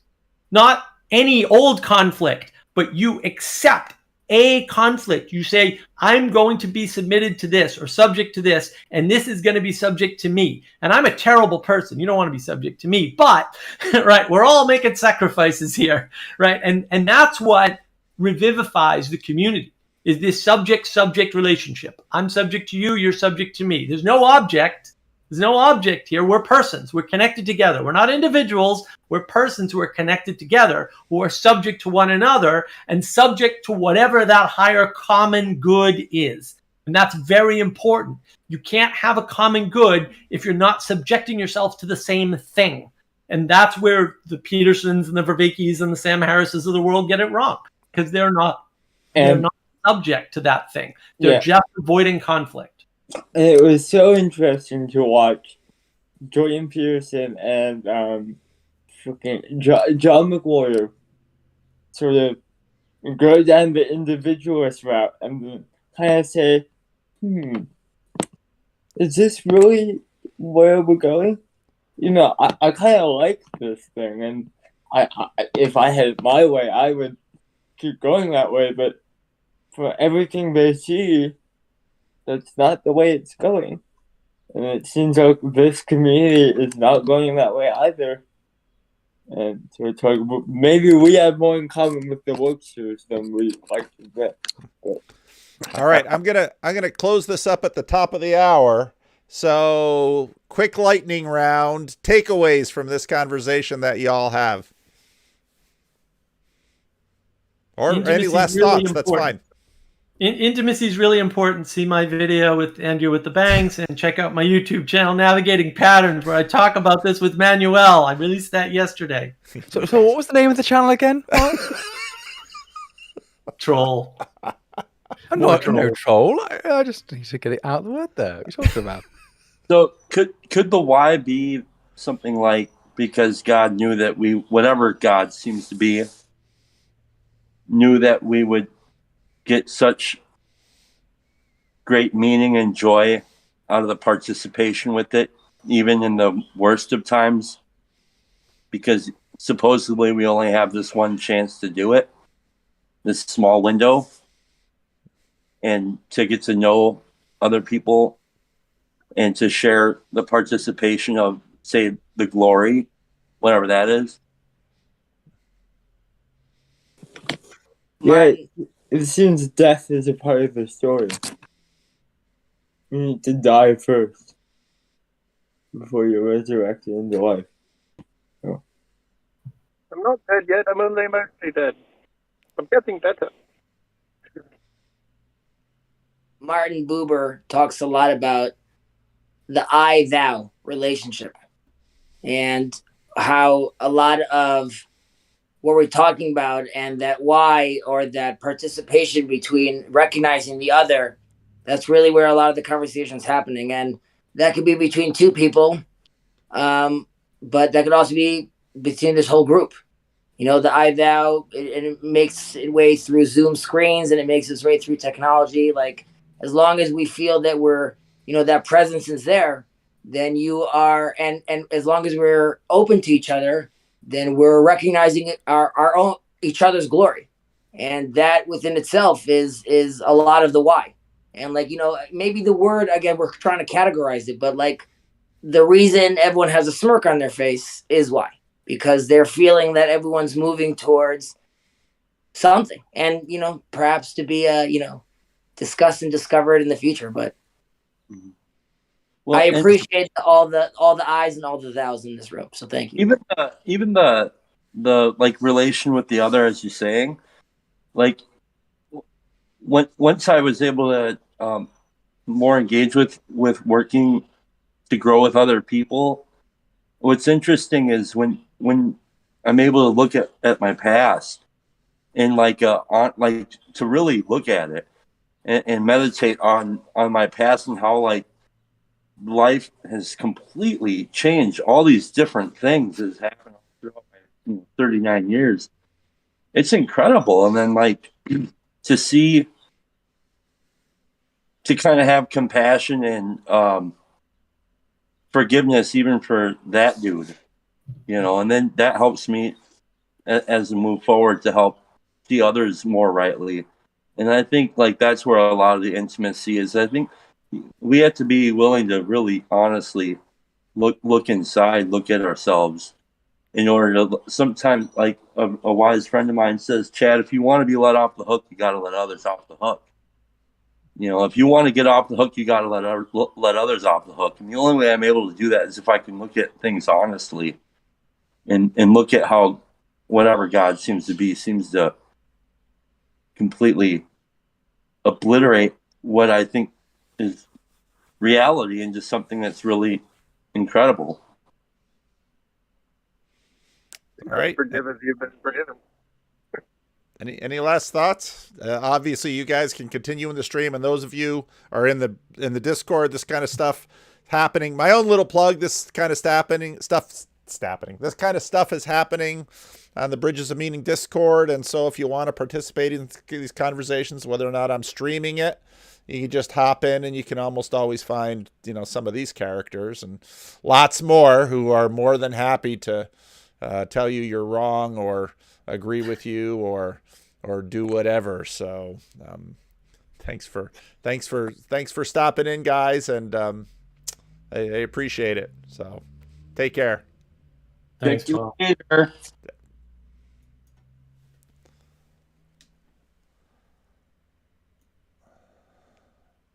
So I never quite know how to end these things, so I ended that, and there's the Cliff Dwellers up in so yeah, thanks for joining me. And again, that was from the Bridges of Meaning Discord server, and I'll probably keep playing around with this, just starting a shortish video, and then maybe by virtue of the shortish video gathering a few people to discuss it. Or obviously the conversations go different places and they morph in other places.